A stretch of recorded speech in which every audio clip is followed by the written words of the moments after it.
வணக்கம், இது அரண்சை. நான் தேவா பாஸ்கர். நம்ம மற்றும் ஒரு முறை ஒரு பாட்காஸ்ட்டை சந்திக்கிறோம். இந்த பாட்காஸ்ட்டை நம்ம கூட பேசுறதுக்கு தோழர் வில்லவன் வந்திருக்காரு. அவர்கிட்ட எதை பத்தி பேச போறோம் அப்படின்னா, தொடர்ச்சியாக நம்ம பண்ணக்கூடிய இந்த பாட்காஸ்ட்டை நிறைய கமெண்ட்ஸ் வந்து நீங்க போடுறீங்க, போட்டு சமமாக டிஸ்கஸ் பண்ணீங்கன்ற ரெக்வஸ்ட் வந்து நிறைய இடத்துல வந்திருந்தது. நிறைய கமெண்ட்ஸ்ல வில்லவன் தோழரே வந்து அதுல பதிலாம் கொடுத்துருந்தாரு. பட் இருந்தாலும் சில கேள்விகளை பிக் பண்ணி அந்த கேள்விக்கான விடையை தான் இன்னைக்கு அவர் கொடுக்க போறாரு. ஒரு ஆல்மோஸ்ட் ஒரு கமெண்ட்ஸ் அண்ட் ரியாக்ஷன் மாதிரி தான் இந்த ஷோ இருக்க போகுது. வணக்கம் தோழர். வணக்கம். ஸோ ஏற்கனவே சொன்ன மாதிரி நம்ம பண்ணக்கூடிய பாட்காஸ்ட்ல நிறைய பேர் அவங்களுடைய கருத்தெல்லாம் ஷேர் பண்றாங்க. ரொம்ப பர்சனலா இப்போ நம்ம ஷீசோஃப்ரீனியா பத்தி பேசுறோம் அப்படின்னா, அவங்க அந்த பேஷண்ட்ஸை பாத்துக்கிறது எப்படி இருக்குன்றது உட்பட எல்லா விஷயத்திலையும் நிறைய கருத்துக்கள் பரிமாறப்படுது. இது சம்பந்தமா பேசுங்கன்றதையும் தொடர்ச்சியாக சொல்லிட்டே இருக்காங்க. இன்னும் குறிப்பா சொல்லணும்னா, ஒருத்தர் ஸ்பெசிஃபை பண்ணியே சொல்லியிருந்தாரு, அவரோடைய நம்ம ஓபன் பண்ணிடலாம் show. Kind request Deva and Villavan, please அப்பப்போ கமெண்ட் செக்ஷன் கொஸ்டினுக்கும் தனி செக்மெண்ட்டா ஆன்சர் பண்ற மாதிரி 10 to 15 minutes வீடியோஸ் மேக் பண்ணுங்க. செலக்டிவ் கொஸ்டின்ஸ் லெட்ஸ் வாட்ச் அப்படின்றத சொல்லியிருக்காரு. வசந்தன் ராஜேந்திரனுடைய ரெக்வஸ்ட்டை ஏற்று நம்ம இந்த ஷோவை பண்ணுறோம். ஓகே, ஃபர்ஸ்ட் வந்து இந்த கமெண்ட்ஸ்க்கு முன்னாடி நமக்கு ப்ரைவேட்டாக வந்து ஒரு மெயில் பண்ணியிருந்தாங்க. ஒரு நண்பர் ஒருத்தவங்க ஃப்ரான்ஸில் இருக்காங்க. அடலசன்ஸோட நம்ம ஷோ பண்ண அப்புறம் அவங்களுடைய கேள்விகள் சில விஷயம், அவங்க வந்து சிங்கிள் பேரண்டாக இருக்காங்க. Thanks for the informative programme regarding adolescence. Could you please do the same programme for a single parent? I am a mother of 3 kids of age 15 boy, 10 girl and 6 boy living in France for about 12 years. I lost my husband in 2020. I do not have help from my family to handle the kids program, like mama, party, tata or other who can talk to my kids regularly or at least a while, especially with my elder one. Living in foreign country is also having cultural differences even between me and my kids in spite of handling kids. Only my elder one is having mobile phone with parental control. Even controlling is making conflict between us. Constantly telling the same things again and again is creating problems between me and kids, especially the elder one. So அதான் அவங்களுடைய பிரச்சனை என்ன அப்படின்னு சொல்லியிருக்காங்க. குறிப்பாக அவங்களுடைய மூத்த பையனுக்கும் அவங்களுக்கும் கான்ஃப்ளிக்ட் வருது. ஏதாவது நான் சொல்ல போனால் அதில் ஒரு பிரச்சனை வந்துடுது. எப்படி ஹேண்டில் பண்ணுறதுன்னு தெரியல. சுற்றி சொந்தக்காரங்க யாரும் கூட இல்லை, சிங்கிள் பேரண்டாக நான் பண்ணிட்டு இருக்கேன்ற சொல்கிறாங்க. அது குறித்து எப்படி அவங்கள ஹேண்டில் பண்ணணும் அப்படின்ற கேள்வியை முன் வச்சிருக்காங்க. வேற வெளிநாட்டில் இருக்கிறதுனால வர்ற சூழல் மட்டும் இல்லை, எனக்கு தெரிஞ்சு இந்தியாவில் இருக்கிற பெருநகரங்கள் ஒன்றில் நீங்கள் மாட்டினாலும் கூட உங்களோட சிங்கிள்னு சொன்னால் அது எனக்கு தெரிஞ்சு அது கிட்டத்தட்ட அந்த நாடுகளுக்கான அந்த பேரியர்லாம் போய் கல்ச்சுரல் டிஃபரன்சஸ் இருக்குன்னு சொல்லலாம். கல்ச்சுரல் டிஃபரன்ஸ் எங்கே இருக்கும், ஆனால் இங்கே இருக்கிறத விட அங்கே கொஞ்சம் ஒரு அட்வான்டேஜ் இருக்குது. குறைஞ்சபட்சம் ஸ்கூலில் ஏதாவது இது கூடுமான வரை ஏதாவது ஒரு ஒரு ஒரு குரூப்பை வந்து ஐடென்டிஃபை பண்ண முடியுமான்னு வேணால் பார்க்கலாம். நம்ம கொஞ்சம் அவங்கள என்கேஜ் பண்ணுறதுக்கான வேற இதில் 16 வயசு முரண்பாடை புரிஞ்சு ஒவ்வொருத்தரோட சூழல். இந்த மூத்த பையனுக்கும் அம்மாவுக்கும் ஒரு கான்ஃப்ளிக்ட் இல்ல. 16 வயசு எப்பவுமே சிக்கலானதுதான். நீங்க எங்க இருந்தாலும் சரி, எந்த மாதிரியான சிங்கிள் பேரண்டோ 2 பேரோ எப்படி இருந்தாலும் 16 வயசு குழந்தைய சமாளிக்கிறதுங்கிறது எப்போதுமே அது அவங்க பார்வையில உலகம் வேறு மாதிரி இருக்கும், அவங்களுக்கு நமக்கு வந்து வேற மாதிரி இருக்கும். நாம அவங்களுக்கு எப்படி இருக்கும், உங்களுக்கு எப்படி இருக்கும், நமக்குன்னு சொல்ல மாட்டேன்.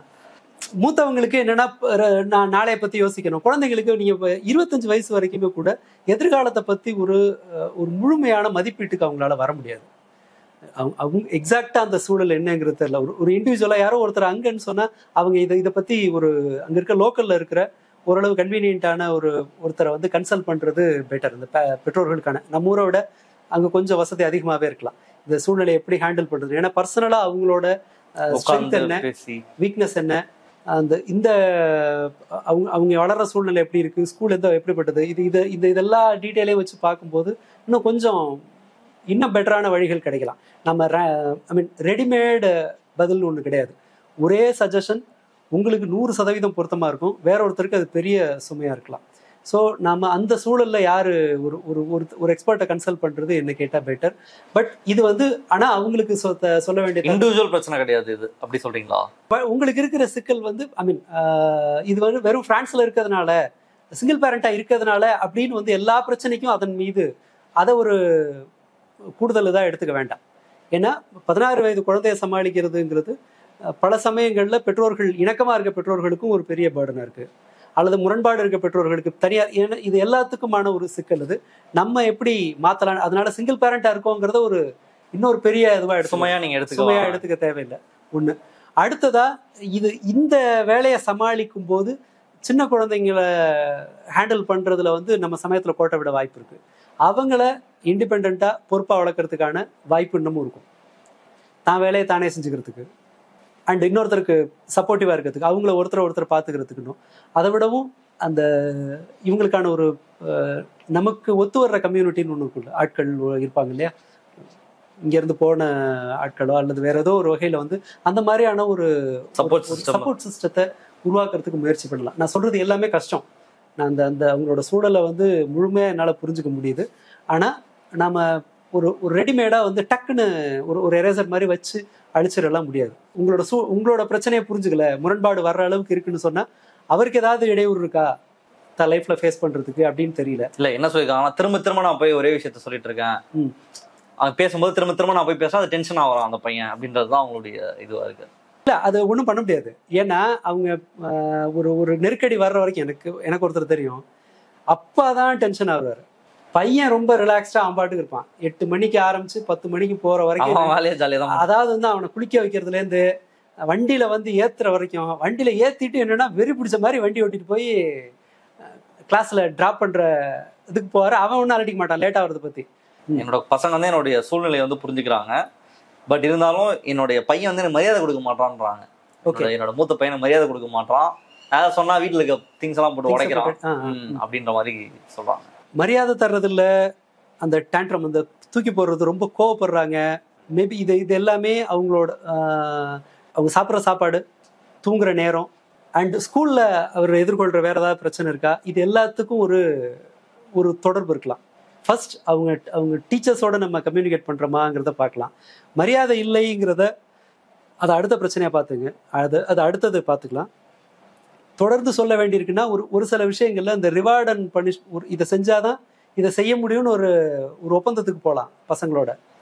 நாம காமா இருக்கிற பட்சத்துல அவங்கள கட்டுப்படுத்துறதுக்கு கொஞ்சம் வாய்ப்பு அதிகம். நம்மளோட இதை லூஸ் பண்ணோம்னா கத்துக்குவாங்க. அம்மாவை டென்ஷன் ஆக்குனா நமக்கு வேண்டியது கிடைக்கும் அப்படிங்கிற பட்சத்துல பசங்க இன்னும் கொஞ்சம் அதை பயன்படுத்திக்கிறதுக்கான வாய்ப்பு உண்டு. நான் 16 வயசுன்னு சொல்லல, ஈவன் 4-5 வயசு குழந்தைக்கு அழுதா போன் கிடைக்கும். அழுதா இல்ல, என்ன செஞ்சா இவங்களை உசுப்பேத்தி விட்டா எனக்கு ஒரு இது தெரியும், அப்பா அடிச்சாருன்னா ஐஸ்கிரீம் வாங்கி கொடுப்பாருங்கிறத கத்துக்கிட்டு குழந்தை. ஸோ என்னமாவது பண்ணி அப்பா அடிக்க வச்சிரும், அப்புறம் ஆட்டோமேட்டிக்கா ஐஸ்கிரீம் வாங்கி கொடுங்க, அந்த நெகோசியேஷனுக்கு வந்துடும். ஸோ அது ஃபோன் வாங்குறது கூட நிறைய பசங்க அப்படி பண்ணுவாங்க. நீ வேற ஏதாவது வேலையில இருக்கும்போது ஒன்று வந்து நோண்டுனா நீ என் கையில ஃபோனை கொடுத்துருவேன்னா அதை செய்வாங்க. ஸோ கிட்ஸ் வந்து இந்த விஷயத்துல ரொம்ப ஸ்மார்ட்டா இருப்பாங்க. நான் ஒவ்வொரு சிக்கலா களைஞ்சுக்கிட்டே வரலான்றேன். அவங்களோட டயட் கரெக்டா இருக்கா, ஜங்க் நிறைய எடுக்கிறாங்களா, தூங்குறது, இதை ரெகுலேட் பண்ண முடியுமாங்கிறத பார்க்கலாம். பட் எல்லாத்துக்கும் மேல அவங்க இருக்கிற சூழ்நிலைக்கு 3 குழந்தைகள் ஒரு உடனடியாக பார்க்கறதுக்கு ஆட்கள் இல்லாத ஒரு முற்றிலும் வேறான ஒரு கலாச்சாரத்தில் போய் மாட்டியிருக்கோம். சப்போர்ட் சிஸ்டம் அந்த அளவுக்கு கிடைக்காதுங்கும் போது முதல்ல அதை அட்டன் பண்றது நல்லதுன்னு நினைக்கிறேன். நான் அதை உருவாக்குறதுக்கு ப்ரையாரிட்டி கொடுக்கலாம். ஸோ சப்போர்ட் சிஸ்டம் கிரியேட் பண்ணணும். ஒரு சைக்காட்ரிஸ்ட் சைக்கிள் ஒரு கவுன்சிலர், அவங்க ஸ்கூல் கவுன்சிலர் வாய்ப்பு இருக்குன்னா அங்கே எப்படி இருக்குன்னு நமக்கு தெரியாது இல்லையா. அங்கே இருக்காங்கன்னு சொன்னா நம்மளோட பெட்டர் சப்போர்ட்டே இருக்கும். அவங்கள கன்சல்ட் பண்ணலாம். அது வழியா இன்னொருத்தரை போய் தொடர்ந்து கூட வீட்டில் என்ன பண்ணுவாங்க, வீட்டில் எப்படி ஹேண்டில் பண்ணுவோம், வீட்டில் இல்லை. இது ஒரு சப்ஜெக்டிவ் தான். அவங்களுக்கு எவ்வளோ நேரம் இருக்குன்னு நமக்கு தெரியாது. அவங்களோட இதில் நம்ம இங்கே இருந்துட்டு ஒரு ப்ரிஸ்கிரிப்ஷன் கொடுக்க முடியாது. அதனால இது ஒருத்தரை கன்சல்ட் பண்ணிடுறது பெட்டர். ஒன்று இல்லைன்னு ஒருவேளை உங்களோட முதல்ல நீங்கள் கன்சல்ட் பண்ணுற நபர் உங்களுக்கு அவ்வளவு சரியான ஆலோசனை கொடுக்கலனாலும் கூட உங்களோட எக்ஸ்பீரியன்ஸு, அவங்களோட பொருந்தாத சஜஷன், இது ரெண்டையும் கம்பேர் பண்ணும்போது அதை ட்ரையல் எடுக்கும் போதே உங்களுக்கு புது ஐடியா தோணும். அதன் மூலமாக இன்னொரு ஆளுக்கு போகலாம். நாம் ஒரு ரொட்டீனாக மற்ற இதுக்கு மாதிரி தான். இப்போ பிளம்பர், எலக்ட்ரிஷியன் இவங்கள கூப்பிட்றோம்ல, ஒருத்தர் சரியாக வரலன்னு சொன்னால் நம்ம என்ன செய்கிறோம், அது நம்ம மேலே ப்ளேம் போட்டுட்டு ஐயோன்னு உட்கார்றதில்ல.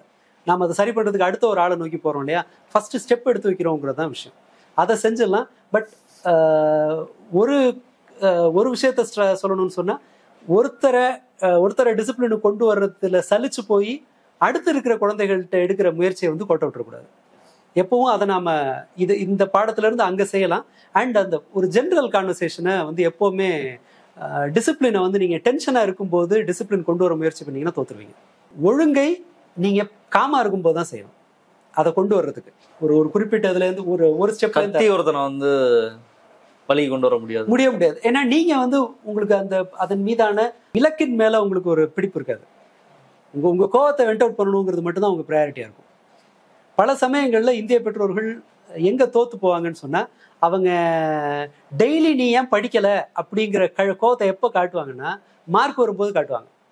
நீங்க டெய்லி 7 மணிக்கு நீ படிக்கணும் அப்படிங்கிறது உங்க மகன் வந்து மார்க் எடுக்கணும்னு வச்சுக்கோங்களேன். 10th மார்க் எடுக்கணும்னா நீங்க 9th இப்படி வேலையை ஆரம்பிக்கலாம். எனக்கு அதெல்லாம் வேணாம், நீ படிக்காம போ, அதெல்லாம் பிரச்சனை இல்லை. அடுத்த 2 மாசத்துக்கு நீ 6:30 மணிலேருந்து 8 மணி வரைக்கும், ஒரு எக்ஸாம்பிள் தான் அந்த டைம், ஒவ்வொருத்தர் கன்வீனியன்ட் டைம் இருக்கும்ல, இந்த டைம்ல நீ படிக்க உட்காரு. நீ படிக்காம போ, அதெல்லாம் கிடையாது. எனக்கு குறிப்பிட்ட நேரத்துல 6:30 to 8 நீ புக்ஸோட ஒரு இடத்துல உட்காந்துரு. இப்படி வேலையை ஆரம்பிக்கணும். அடுத்ததா உட்காரியா, அதன் பிறகு இந்த வேலையை சரியா செஞ்சுட்டீங்கன்னா நீ ரிவார்டு ஒன்று தர்றதோ அது உங்களோட இதை பொறுத்தது.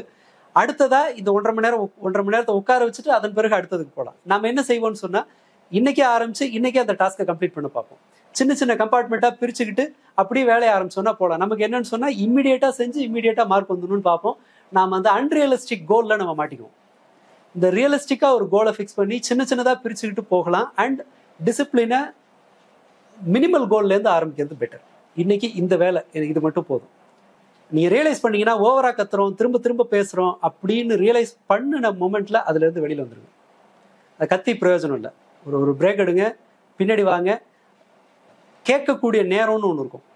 அண்ட் ஃபோன்ல பிரச்சனை வருதுன்னு சொன்னா, ஃபோன் இந்த நேரத்துல தான் ஃபோன் கொடுப்பேங்கிற ஒரு ஒழுங்குக்கு வரலாம். படுக்கிறதுக்கு 1 மணி நேரம் முன்னாடி கிடையாது, மேபி ஈவினிங் தர்றேன், அல்லது மார்னிங் இந்த டைம்ல தர்றேன், அல்லது உன்னோட மார்னிங் வேலையெல்லாம் முடிச்சுட்டு நான் தரேன். இப்போ 8 மணிக்கு ஸ்கூலுக்கு கிளம்பணும், 6 மணிக்கு எந்திரி, 7:30 சாப்பிட்டு முடி, 7:30 to 8 நான் ஃபோனை தரேன். இப்படி 2ஆ பிரிச்சுக்கலாம். ஒரு நாளைக்கு 1 மணி நேரங்கிறது டைம் எந்த நேரத்தில் எந்த நேரத்தில் எந்த வேலையை செய்யணுங்கிறதுக்கு நீங்கள் கொண்டு வந்துட்டீங்கன்னா இந்த பிரச்சனையை ஓரளவு தீர்க்கலாம். பட் இதெல்லாமே சின்ன சின்னது தான். நாம் அவங்க அங்கே இருக்கிற ஒருத்தரை கன்சல்ட் பண்ணுறது பெட்டர், ஃபஸ்ட்டு சஜஷன். 2வது, இனி கூட காலம் கடந்து போல நமக்கான சர்க்கிளை கண்டுபிடிக்கிறது இன்னமும் கஷ்டம் இல்லைன்னு நினைக்கிறேன். ஏதோ ஒரு வகையில் நம்ம கண்டுபிடிக்க முடியும். அல்லது மேபி முடியும்னு சொன்னால் அது ஒரு ஆன்லைனில் கூடவும் ரிலேட்டிவ்ஸை திரும்ப அதை ரீகெயின் பண்ண முடியுமாங்கிறது, அதற்கு முயற்சி செய்யலாம். இது எல்லாமே அவங்களுக்கு பொருந்துற பட்சத்தில் அவங்க இதை செய்யலாம். பட் ஒருத்தரை கன்சல்ட் பண்ணிடுறதுங்கிறது என்ன கேட்டால் பெட்டர். ஆனால் இந்த மரியாதை கொடுக்கலன்றது நான் மோஸ்டா அந்த கமெண்ட்ஸே எப்படி பார்க்குறேன் அப்படின்னா, நிறைய பேர் நினைக்கிறத ஒருத்தர் வந்து பதிவாக போறாருன்னு தான் நான் நினைக்கிறேன். இல்லை, மரியாதை கொடுக்காம இருக்கிறது நான் பர்சனலாக நிறைய இடத்துல ஃபீல் பண்ணுவேன். ஆமாம், என் குழந்தை வந்து எனக்கு மரியாதை கொடுக்கல, அது எங்கேருந்து வருது நான் ஃபீல் பண்ணுறேன் அப்படின்னா, இப்போ இவங்களுடைய கேஸில் அவங்க வந்து ஒரு சிங்கிள் மதராக இருக்காங்க. நான் இவ்வளோ வேலை பண்ணுறேன், 3 குழந்தைய பார்த்துக்கிறேன், உனக்கு ப்ரொவைட் பண்ணுறேன், உன்னை வந்து படிக்க வைக்கிறேன், இவ்வளோ பண்ணுறேன், பட் இருந்தும் நீ வந்து என்ன டிஸ்ரெஸ்பெக்ட் பண்ணுற, நான் சொல்கிறத கேட்க மாட்டேன்ற இடத்துலேருந்து வருது இவங்களோட விஷயத்தில் பார்க்குறேன். பட் இன் ஜென்ரலே வந்து இப்போ அம்மா வந்து ஒரு பையன்கிட்ட வந்து மரியாதை, நான் உனக்கு இவ்வளோ பண்ணுறாங்களே, நான் உன்னை ப்ரொவைட் பண்ணுறேன், உன்னை பார்த்துக்கிறேன், நீ மரியாதை கொடுக்க மாட்டேன் அப்படின்னா அதை என்னால் அக்செப்ட் பண்ணிக்க முடியல. அப்படின்றத எப்படி எது மரியாதைங்கிற ஒரு பிரச்சனை இருக்கு. நான் சொன்னதை கேட்கறது இல்லைங்கிறதுல தான் வருதுன்னு நினைக்கிறேன். பட் அந்த மாதிரி நமக்கு ஒரு சூழல் இருக்கு இல்லையா, அது வந்து இயல்புல வந்து நன்றி உணர்வு வந்து கொஞ்சம் லேட்டாக வர்ற ஒன்று. குழந்தைங்களுக்கு அது வருதுன்னு சொன்னால் ரொம்ப ரொம்ப குறைவான நேரம் இருக்கும். மேபி குழந்தை வந்து வேற ஒரு நேரத்தில் ஃபீல் பண்ணலாம் ஃபியூச்சரில். ஆமாம், ஆக்சுவலாக அந்த குற்ற உணர்வு என்ன ஆகும்னு சொன்னால் அவங்களோட குறும்புத்தனத்தை தான் ஜாஸ்தியாகும். பிரச்சனை அவர்கள் வந்து அந்த குற்ற உணர்ச்சி இருக்குல்ல, ஐயோ நான் அம்மாவை கஷ்டப்படுத்துறேனே அப்படின்னுட்டு என்ன பண்ணுவாங்கன்னா ஒரு சமயம் இறங்கி போவாங்க. அந்த கிரேவிங் வந்து ஃபோன் பார்க்கணும், வெளியில் ரூலை பிரேக் பண்ணணுங்கிறது இன்னொரு பக்கம் ஏறிட்டே போகும். மற்றவங்களை பார்த்து அந்த பீர் ப்ரெஷர் வரும். இந்த முரண்பாட்டில் இதாவாங்க. ஸோ இது வந்து ஒரு இயல்பான கான்வர்சேஷன்லேருந்து தான் நம்ம அதை கொண்டு வர முடியும். ரியலிஸ்டிக் கோலில் ஆரம்பிக்கிறது தான் வழி. மரியாதை எது அப்படிங்கிறது வந்து வேற ஆகும். வா போன்னு கூப்பிடுறது சமயத்தில் மரியாதை குறைவாக இருக்கலாம் ஒருத்தருக்கு. நான் சொன்னதை கேட்கலங்கிறது தான் அநேகமாக அவங்க மரியாதைலாம் பேசுகிறாங்கிறது அப்படி சொல்ல வாய்ப்பு இருக்குன்னு நினைக்கிறேன். இது உடனடியாக நம்ம ஒன்றும் செய்ய முடியாது. இது கொஞ்சம் கொஞ்சமாக சரியாக வர விஷயம். அதுக்கான வேலிடேஷன் எதிர்பார்க்கறது தப்பா? நான் உனக்கு இவ்வளவு வேலை பண்றேன்னு குழந்தைகிட்ட ஒரு வேலிடேஷன் பிரயோஜனம் இல்லை. ஏன்னா அவங்களுக்கு அது புரியாது. அதாவது நமக்கு செய்யறதுல அவங்க கிராண்டடா தான் எடுத்துப்பாங்க. இல்ல, அதாவது அவங்களுக்கு அது எல்லாரும் செய்யறாங்கல்ல. எனக்கு கிடைக்கிறது, நீ கஷ்டப்படாம இல்ல, என்னை விட கூட இருக்க பெட்டரா இருக்கான்லங்கிறதா அவங்களுக்கு உடனடியா தோணும். நம்மளுக்கு இருக்கிற அறிவு முதிர்ச்சியோட ஒரு 16 வயசு பையன் அதை நடந்துக்குவான்னு இல்லை, யாரோ ஒரு குழந்தை அப்படி செய்யலாம். இன்ஃபேக்ட் அந்த மாதிரி ஓவர் ரெஸ்பான்சிபிளா இருக்கிறது அதை கொஞ்சம் கவனிக்கணும். அது ஏன் அவங்க இந்த மாதிரி குறும்புத்தனமா விளையாட்டுத்தனமா இருக்க வேண்டிய ஒரு குழந்தை வந்து ஏன் கம்ப்ளீட்டா ரொம்ப பொறுப்பா இருக்கு. நிறைய குடிக்கு அடிமையான அப்பாக்களுக்கு ஒரு செட் ஆஃப் குழந்தைங்க வந்து அந்த மாதிரி ஆகலாம். ஒரு பார்ட். அப்ப என்ன ஆகுனா அவங்களுக்கு சின்ன வயசுல தோணிடும், இது அன்சேஃப், நாம தான் காப்பாத்திக்கணும், அடுத்தவங்களை நம்ம பொறுப்பா இருந்தாதான் நம்மளால பிழைக்க முடியும் அப்படின்னு சொல்லிட்டு தன்னோட பால்யத்தை வந்து இழந்துட்டு பொறுப்பா இருக்கிறதுக்கான வாய்ப்பு கூட உண்டு. அதுக்காக பொறுப்பா இருக்க குழந்தை மோசம்னு சொல்ல வரல. அந்த காம்பினேஷன்ல இது எப்படி வருவாங்கங்கிறது நம்ம தீர்மானிக்க முடியாது. அண்ட் அது உங்களுக்கு புரியாது. நீங்க ஒரு 30 வயசுல புரிய வேண்டிய ஒரு விஷயம் அப்பதான் எல்லாத்தையும் மெச்சூர் ஆகி உலகத்தை பார்த்து இவங்க அவங்க நாம ஏன் இந்த இடத்துல விட்டு கொடுத்துருக்கணும், ஒப்பீட்டளவுல எங்க அம்மாவும் அப்பாவும் எவ்வளவு சிரமப்பட்டாங்க, இதெல்லாம் தெரியறதுக்கு ஒரு 20 வயசுக்கு மேல கொஞ்சம் கொஞ்சமா தான் தெரியும். 16 வயசுல அந்த இன்ஸ்டன்டா இருக்கிறது மட்டும்தான் அவங்களுக்கு புரியும். அதனாலதான் அவங்க ஃபோன் கேட்டா நீ ஏன் வாங்கி கொடுக்கல, நான் இதை கேட்டா நீ ஏன் வாங்கி தரல அப்படிங்கிறது தூக்கி போடுறது. அந்த மாதிரி நடக்கிற நேரத்துல நீங்க உங்களோட இதை இழந்துடாம காமா இருக்கிறது தான் சரி. ஒண்ணு, அதுக்காக இணங்கி போயிடக்கூடாது. அந்த வேலையை செய்யறாங்கன்னு குறிப்பிட்ட நேரத்துல மட்டும் போனை தர்றேங்கிறது, வேலையை பகிர்ந்து கொடுங்க. இந்த நிதானமாவே சொல்லுங்க. அது வேலையில தரம் வந்து எவ்வளவு பாத்திரம் விளக்க சொல்றீங்கன்னு வச்சுக்கோமே, நீங்க இன்னொரு வாட்டி பாத்திரம் விளக்குனாலும் சரி, முதல்ல அவங்க அந்த வேலையில என்கேஜ் ஆகட்டும். இது உன் வேலை, இதை செய். நாம அந்த கத்துக் கொடுக்கறதுல நாம செலவு செய்யறது இல்லை. இது அவங்களுக்கு சொல்லல, நான் பொதுவா சொல்றேன். ஒரு செயலை கத்து தர்றதுக்கு கொஞ்சம் லேட் ஆகும். இப்போ குழந்தைக்கு நீங்க ஊட்டி விடுறேன்னு வச்சுக்கோங்களேன், 20 வயசு வரைக்கும் நீங்க குழந்தைக்கு ஊட்டி விடலாம். அது ஈஸி. உங்களுக்கு போற போக்குல நீங்க 10 நிமிஷத்துல 4 வேலையோட செஞ்சிட முடியும். குழந்தையா சாப்பிட கத்து கொடுக்கறதுக்கு 3 மாசம் ஆகும்னு வச்சுக்கலாம். நாம அந்த 3 மாசத்தை செலவு பண்ண பயந்துகிட்டு என்ன பண்ணுவோம்னா 20 வருஷம் ஊட்டி விடுற வேலையை செய்வோம். விளையாட்டுக்கு சொல்ல நினைக்க வேணாம். 17 வயசு வரைக்கும் குழந்தைங்களுக்கு ஊட்டி விடுற பெற்றோர்கள் இருக்காங்க. ஏன்னா அவன் ஒழுங்கா சாப்பிட மாட்டான், முழுசா சாப்பிட மாட்டாங்கிறது. பட் அந்த கத்து கொடுக்கறதுக்கான அவகாசத்தை நாம் எடுக்கிற பட்சத்துல மீதி நேரம் நமக்கு கிடைக்கலாம். ஸோ இந்த மாதிரி சின்ன சின்ன வேலையை ட்ரை பண்ணலாம். ஒரு இண்டிவிஜுவலா ஒருத்தரை கன்சல்ட் பண்றது தான் என்ன கேட்டா பெட்டர். பட் இது சரி செய்யக்கூடியது. அந்த சூழல் கடுமையானது. நான் அதை புரிஞ்சுக்காம இல்லை, அவங்க சொல்ற பிரச்சனை எல்லாம் எனக்கு புரியுது. பட் தீர்வு கொஞ்சம் கொஞ்சமா தான் செய்ய முடியுங்கிறது தான் சொல்ல முடியும். அடுத்த ஒரு கேள்வி, 1 வயது தொடங்கி குழந்தைகள் அதிகம் யூடியூப் பார்ப்பது, மொபைல், டேப், டிவி என கார்ட்டூனில் அதிக நேரம் மூழ்கி இருக்கிறார்கள். பெற்றோர்களும் அப்போதைக்கு விட்டுவிட்டு இப்போது அதிலிருந்து குழந்தைகளை மீட்க முடியாமல் தவிக்கிறார்கள். இதற்கு அடிக்ட் ஆன குழந்தைகளை அதிலிருந்து எப்படி மீட்பது என குழந்தை வளர்ப்பு குறித்து ஒரு விரிவான நேர்காணல் ப்ளீஸ். ஆமா, அது விரிவா ஷார்ட்டா சொல்லணும்னு சொன்னா எல்லா குழந்தையும் அப்படிதான் இருக்கு. இப்போ எப்போ போனாலும் ஒரு யூடியூப்ல ஒரு கார்ட்டூனை போட்டு கொடுத்தா சாப்பாடு ஊட்டுறாங்க. வளர்றதே போனோட தான், ஒரு ஸ்மார்ட் போனோட தான் வளர்றாங்க. நிறைய சேனல்ஸ் அவங்களும் சப்ஸ்கிரைப் பண்ணி வச்சிருக்காங்க, பாக்குறாங்க. இப்படிதான் இருக்கு. ஒரு ஒர்க்கிங் விமனா இருந்தாங்கன்னா அவங்க ஆஃபீஸ் கிளம்புற நேரத்துல குழந்தை டிஸ்டர்ப் பண்ணக்கூடாது அப்படின்னா அவங்கள்ட்ட போனை கொடுத்துட்டு அவங்க போய் கிளம்புறாங்க. சாப்பிடும்போது கொடுக்கறது அப்படின்றது எப்பயுமே இருக்கு. அழுதா கொடுக்கறது அதுவும் இருக்கு. இதுல அடிக்ட் ஆகி தவிக்கிறாங்க. இதுல இருந்து எப்படி மீட்கிறதுன்னு கேக்குறாங்க. கூடுமான வரைக்கும் கொடுக்கறத, இப்போ 1 வயசு இப்போ வரைக்கும் கொடுக்கல, 6 மாசம் 7 மாசம் ஆகுது, இப்போ வரைக்கும் கொடுக்கலன்னா 6 மாசம் கொடுத்துருவாங்களா? நீங்க வேற ட்ரெயின்ல எல்லாம் போய் பாருங்களேன். நீங்க அது இல்லாம 2-3 விஷயம் ரொம்ப நம்ம இந்திய பெற்றோர்கள் வந்து எவ்வளவு அலட்சியமா இருக்காங்கிறது நீங்க ஒரு 4 ரவுண்டு ட்ரெயின்ல போனீங்கன்னா தெரிஞ்சிடும். சிப்ஸ், சாக்லேட்ஸ், பிஸ்கட்ஸ், எதெல்லாம் குழந்தைகளை மொத்தமா ஸ்பாயில் பண்ற ஐட்டம். அது சர்வசாதாரண. சுகர் இருக்கிறது ஜென்ரலாவே இப்போ வந்து வரலாற்றுல இல்லாத அளவுக்கு வந்து கார்போஹைட்ரேட், சுகர், ஹை சுகர், அந்த சாஃப்ட் சுகர் வந்து கொட்டுது பசங்கள்கிட்ட. நீங்க இறுக்கி பிடிச்சிங்கன்னா கூட உங்க சொந்தக்காரங்க கொண்டு வரதுல கொஞ்சோண்டு கொடுத்தீங்கனாலே இதாயிடும். சிப்ஸ் எல்லாம் 1 வயசு குழந்தைக்கு பாக்கெட்டா வாங்கி தர்ற பேரண்ட்ஸ் எல்லாம் பாக்குறேன். எஸ்பெஷலி இந்த பெரம்பூர் அந்த ரயில்வே ஸ்டேஷன் சென்ட்ரல் எல்லாம் அந்த நார்த் இந்தியன்ஸ் எல்லாம் இருக்காங்க இல்லையா, ரொம்ப சாதாரணமா சிப்ஸ் வாங்கி கொடுக்குறாங்க. அது டேஸ்ட் பட்ஸை தூண்டி விட்டு அது நிறைய திங்க வைக்கிறது இருக்குல்ல. இது வந்து சத்துள்ள உணவு சாப்பிட்றத குறைச்சிரும். இயல்புல குழந்தைங்க வந்து சோம்பலா இருப்பாங்க. சோம்பலா இருக்கும்போது என்ன ஆகும்னு சொன்னா ஆடி ஓடி விளையாடுறதுக்கான இன்ட்ரெஸ்ட மூளை வந்து கெடுத்துரும். அப்ப என்ன ஆகும், உட்காந்துட்டு செய்யற ஒரு வேலையின் மீது ஆர்வம் வரும். அப்ப என்ன பண்ணுவாங்க, நேச்சுரலி அவர்கள் ஏதோ ஒரு கேஜெட்டை நம்ப வேண்டிய ஒரு சூழ்நிலை வரும். இது வந்து இன்டைரக்டா நடக்கிற. அடுத்ததா நாம தப்பிச்சுக்கிறதுக்கு போனை கொடுக்கறது இருக்குல்ல, இது ஒரு என் வேலையை என்ன தொந்தரவு பண்ணக்கூடாதுன்னு சொல்லிட்டு மூத்த பையனுக்கு ஒரு கவுன்சிலிங் கேபின்ல நடந்த ஒரு விஷயம். மூத்த மகன் போன் அடிக்டா இருக்கான், கோவப்படுறான், கோஆப்ரேட் பண்றதுல, சுத்தமா மார்க் கிடைக்கிறது இல்லைங்கிற கம்ப்ளைண்ட்டுக்காக 2வது சின்ன குழந்தைய கூட்டிட்டு கவுன்சிலிங் ரூமுக்கு வர்றாங்க கவுன்சிலர் பார்க்க.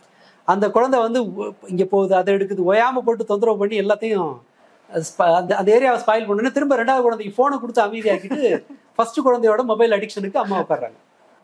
இல்ல அகெயின் நான் யாரையும் குறையெல்லாம் சொல்லலை, இது எல்லாமே தெரியாம நடக்கிற விஷயம்தான். ஸோ எங்கெங்க எல்லாம் நாம கண்ட்ரோல் பண்ண முடியுமோ அந்த இடத்துல எல்லாம் இரக்கமே இல்லாம, அது இறக்கம்னா நம்ம மேல இறக்கப்படாம, ஐயோ நான் இப்போ ஒரு 1/2 மணி நேரம் உட்காந்துக்கிறேனே குழந்தை போன் வச்சுக்கிட்டுமேன்ற அந்த ஆப்ஷனுக்கு போகாமல் அதோட போனை கொடுத்து குழந்தைய ஆஃப் பண்றாங்க அப்படின்னா அது இதெல்லாம் என்ன பண்ணுவோம்? குழந்தை கூட டைம் ஸ்பெண்ட் பண்றது, மாற்று ஏற்பாடு. அழுடும். இப்போ என்ன ஆயிடும் அது? ஒரு இது கேட்டு இன்னைக்கு 20 நிமிஷம் அழுது உங்ககிட்ட போனை உங்களை குழந்தையால பிடுங்க முடியுதுன்னா நாளைக்கு 1/2 மணி நேரம் அழும். அடுத்த நாள் வேற ஒரு டூல் எடுப்பாங்க. பிரச்சனை உங்களுக்கு வந்து அவங்க அழுவுறதை சகிச்சுக்க முடியல, அதுதான் பிரச்சனை. சிக்கல் நீங்க அவங்களை என்கேஜ் பண்றதோ அதுவோ இல்லை, போர் அடிக்கும் தான். வேற ஒன்று இருக்கும், வீட்டில் பொம்மை இருக்கும், இல்லை டிவி கூட இருக்கும், அவங்களுக்கு ஏதோ ஒன்று இருக்கும். ப்ராப்ளம் வந்து நீங்க அவங்க அழுவுறத உங்களால தாங்கிக்க முடியல. சிக்கல் அதுதான். அழுவுறத தாங்கிக்க பழகுங்க, அழட்டும், அவ்வளோதான் நடக்கும். அதுக்கப்புறம் திரும்ப வருவாங்க கொஞ்ச நேரத்துல. செவுத்துல போய் முட்டிக்கிட்டாலும் கூட சேஃபான அளவுல முட்டிக்கிறது குழந்தைகளுக்கு தெரியும். எத்தனை வயசு? 3 வயசே இருக்கட்டும். அப்படி ரத்த காயம் வர்ற அளவுக்கு எல்லாம் பண்ண மாட்டாங்க. சாப்பிடலையா, சாப்பிடாம மயங்கி விழுந்த குழந்தை, வீட்டுல சாப்பிடாம கோச்சுக்கிட்டு உட்காந்து மயங்கி விழுந்த குழந்தைன்னு ஒண்ணு கிடையாது. எப்படியா இருந்தாலும் திரும்ப வரும், இல்ல திருட்டுத்தனமா கூட எடுத்து சாப்பிடும். பிரச்சனை நீங்கள் அந்த அந்த அந்த அந்த 10 நிமிஷத்தை உங்களால சகிச்சுக்க முடியலைங்கிறது தான். ஸோ அழட்டும், விட்டுருங்க. வேற வேலைக்கு நான் ஹெல்ப் பண்றேன்னு சொல்லுங்க. காலை உதச்சிட்டு அழுகுறாங்களா, கை கட்டிட்டு நில்லுங்க. இல்லை ரொம்ப பயமா இருக்கா, கொண்டு போய் பெட்ல எடுத்து போடுங்க. சின்ன குழந்தைக்கு சொல்றேன் நான், அங்க உதச்சிக்கிட்டோம். நீ உன்னோட மிரட்டலுக்கு நான் பணிய மாட்டேங்கிற செய்தியை வாய்ப்புள்ள இடத்துல எல்லாம் கொடுங்க. ஒண்ணு, அவங்க குரூப்போட இருக்கிறதுக்கான ஏற்பாட்டை ஏதாவது ஒன்று செய்யலாம். ஒரு டீமா விளையாடும் போது நீங்க பரவாயில்ல கவனிச்சிங்கன்னா தெரியும். தன்னோட சின்ன வயசுல சொல்றேன், நீங்க 15 வயசு பையன்கிட்ட போயிட்டு அவனை திரும்ப போய் ஒரு குரூப்போட விளையாடுன்னு சொல்ல முடியாது. அவன் ஏற்கனவே 10 வருஷம் ஃபோனில் எல்லாத்தையும் ஃபோன்லேருந்து எல்லா சந்தோஷத்தையும் ஃபோன்ல இருந்தே பெற்று அவன் வேற ஒரு மாதிரி மோல்டாக இருப்பாங்க. 15 வயசு பையனுக்கு எடுக்க வேண்டியது வேற. நான் சொல்றது சின்ன வயசுல, சின்ன குழந்தைங்கள்ல குரூப் ஆக்டிவிட்டிக்கு கொஞ்சம் கூடுதல் கஷ்டப்பட்டாவது போங்க. பார்க்கில் இதில் விளையாட்டும். சண்டை போடுறாங்க, அவங்க பேரண்ட்ஸ் அவ்வளோ இதாக இல்லை, ஒரு மாதிரி பாரபட்சம் பார்க்குறாங்க, எல்லாம் நடக்கட்டும். அதை குழந்தைக்கு சொல்லி கொடுத்துக்கலாம். ஒரே மாதிரி இருக்காது அப்படிங்கிறதெல்லாம் சொல்லலாம். பட் அந்த அவங்கள வந்து ஒரு குழுவா இருக்கிறதுக்கான வாய்ப்புகளை வந்து என்கரேஜ் பண்ணுங்க. தோல்வி அன்சேஃப் வெளியே அமிச்சா போய் அடிபட்டுரும், என் கண்ணு முன்னாடி இருந்தாதான் சேஃப். குழந்தை வெளியே அமிச்சாலே எனக்கு வந்து ஒரு அன்சேஃபான என்வாயன்மெண்ட் இருக்கு அப்படின்ற பட்சத்துல என்ன பண்றது? அதாவது இது நாம வந்து சவால்களை யோசிச்சோம்னா நம்ம எந்த வேலையும் செய்ய முடியாது. உங்களுக்கு எந்த பிரச்சனை உங்களுக்கு ஓகே, உங்களுக்கு எந்த சிக்கல் உங்களுக்கு ரொம்ப பெரிய நெருக்கடி வரும், சேஃப்னு கணக்கு போட்டீங்கன்னு சொன்னா, நம்ம வீட்டில் இருக்க ஒயரிங் சேஃப் இல்லை. குழந்தைங்களுக்கு ஒரு சேரை போட்டு ஏறி பிளக்ல கையை விடலாம், அந்த ரிஸ்கோட தான் நம்ம வீட்டில் வளர்க்குறோம். பால்கனி சேஃப் இல்லை, திடீர்னு ஒரு செகண்ட்ல, ஒரு மைக்ரோ செகண்ட்ல ஒரு குழந்தை தாவி ஏறிட முடியும். இந்த எல்லா ரிஸ்கையும் நாம் எப்படி சமாளிக்கிறோம்னா, நமக்கு நம்ம மேல ஒரு நம்பிக்கை இருக்கு, நம்ம கண்காணிப்புல இருக்கு குழந்தை, ஓடனா பிடிச்சிடலாம் அப்படின்னு சொல்லிட்டு நம்ம இடத்தின் மீது நமக்கு ஒரு நம்பிக்கை வருது இல்ல. இந்த நம்பிக்கை உருவாக்குற வெளி இடத்த நம்ம தேடுறது தான் வழி. பக்கத்துல இருக்க ஒரு பார்க்கு, இல்லை தெரிஞ்சவங்க வீடு. இங்க எனக்கு அதை விட பாதுகாப்புங்கிறத விட எனக்கு தெரிஞ்சு பெற்றோர்கள்ட்ட இருக்கிற ரொம்ப முக்கியமான பிரச்சனை அவங்களால பிறரோட இயல்பை சகிச்சுக்க முடியலங்கிறது தான். மரியாதை எல்லாம் பேசுறாங்க, பிறர் வந்து ரொம்ப இதா இருக்கிறது இல்ல, குழந்தைய பேசுறாங்க, இல்ல மற்ற பேரண்ட்ஸ் கூட அவங்க வேற மாதிரி நடந்துக்கிறாங்க. அம்மா அப்பா மேல இருக்க கோவத்தை குழந்தைங்க மேல காட்டுறதோ, அல்லது ஒரு குழந்தை வந்து திமிரா பேசுது, மரியாதை எல்லாம் பேசுது அப்படிங்கிறதுனாலே ஒட்டு மொத்தமா அந்த காமன் ஸ்பேஸை பயன்படுத்துறத வந்து தவிர்க்கிறது.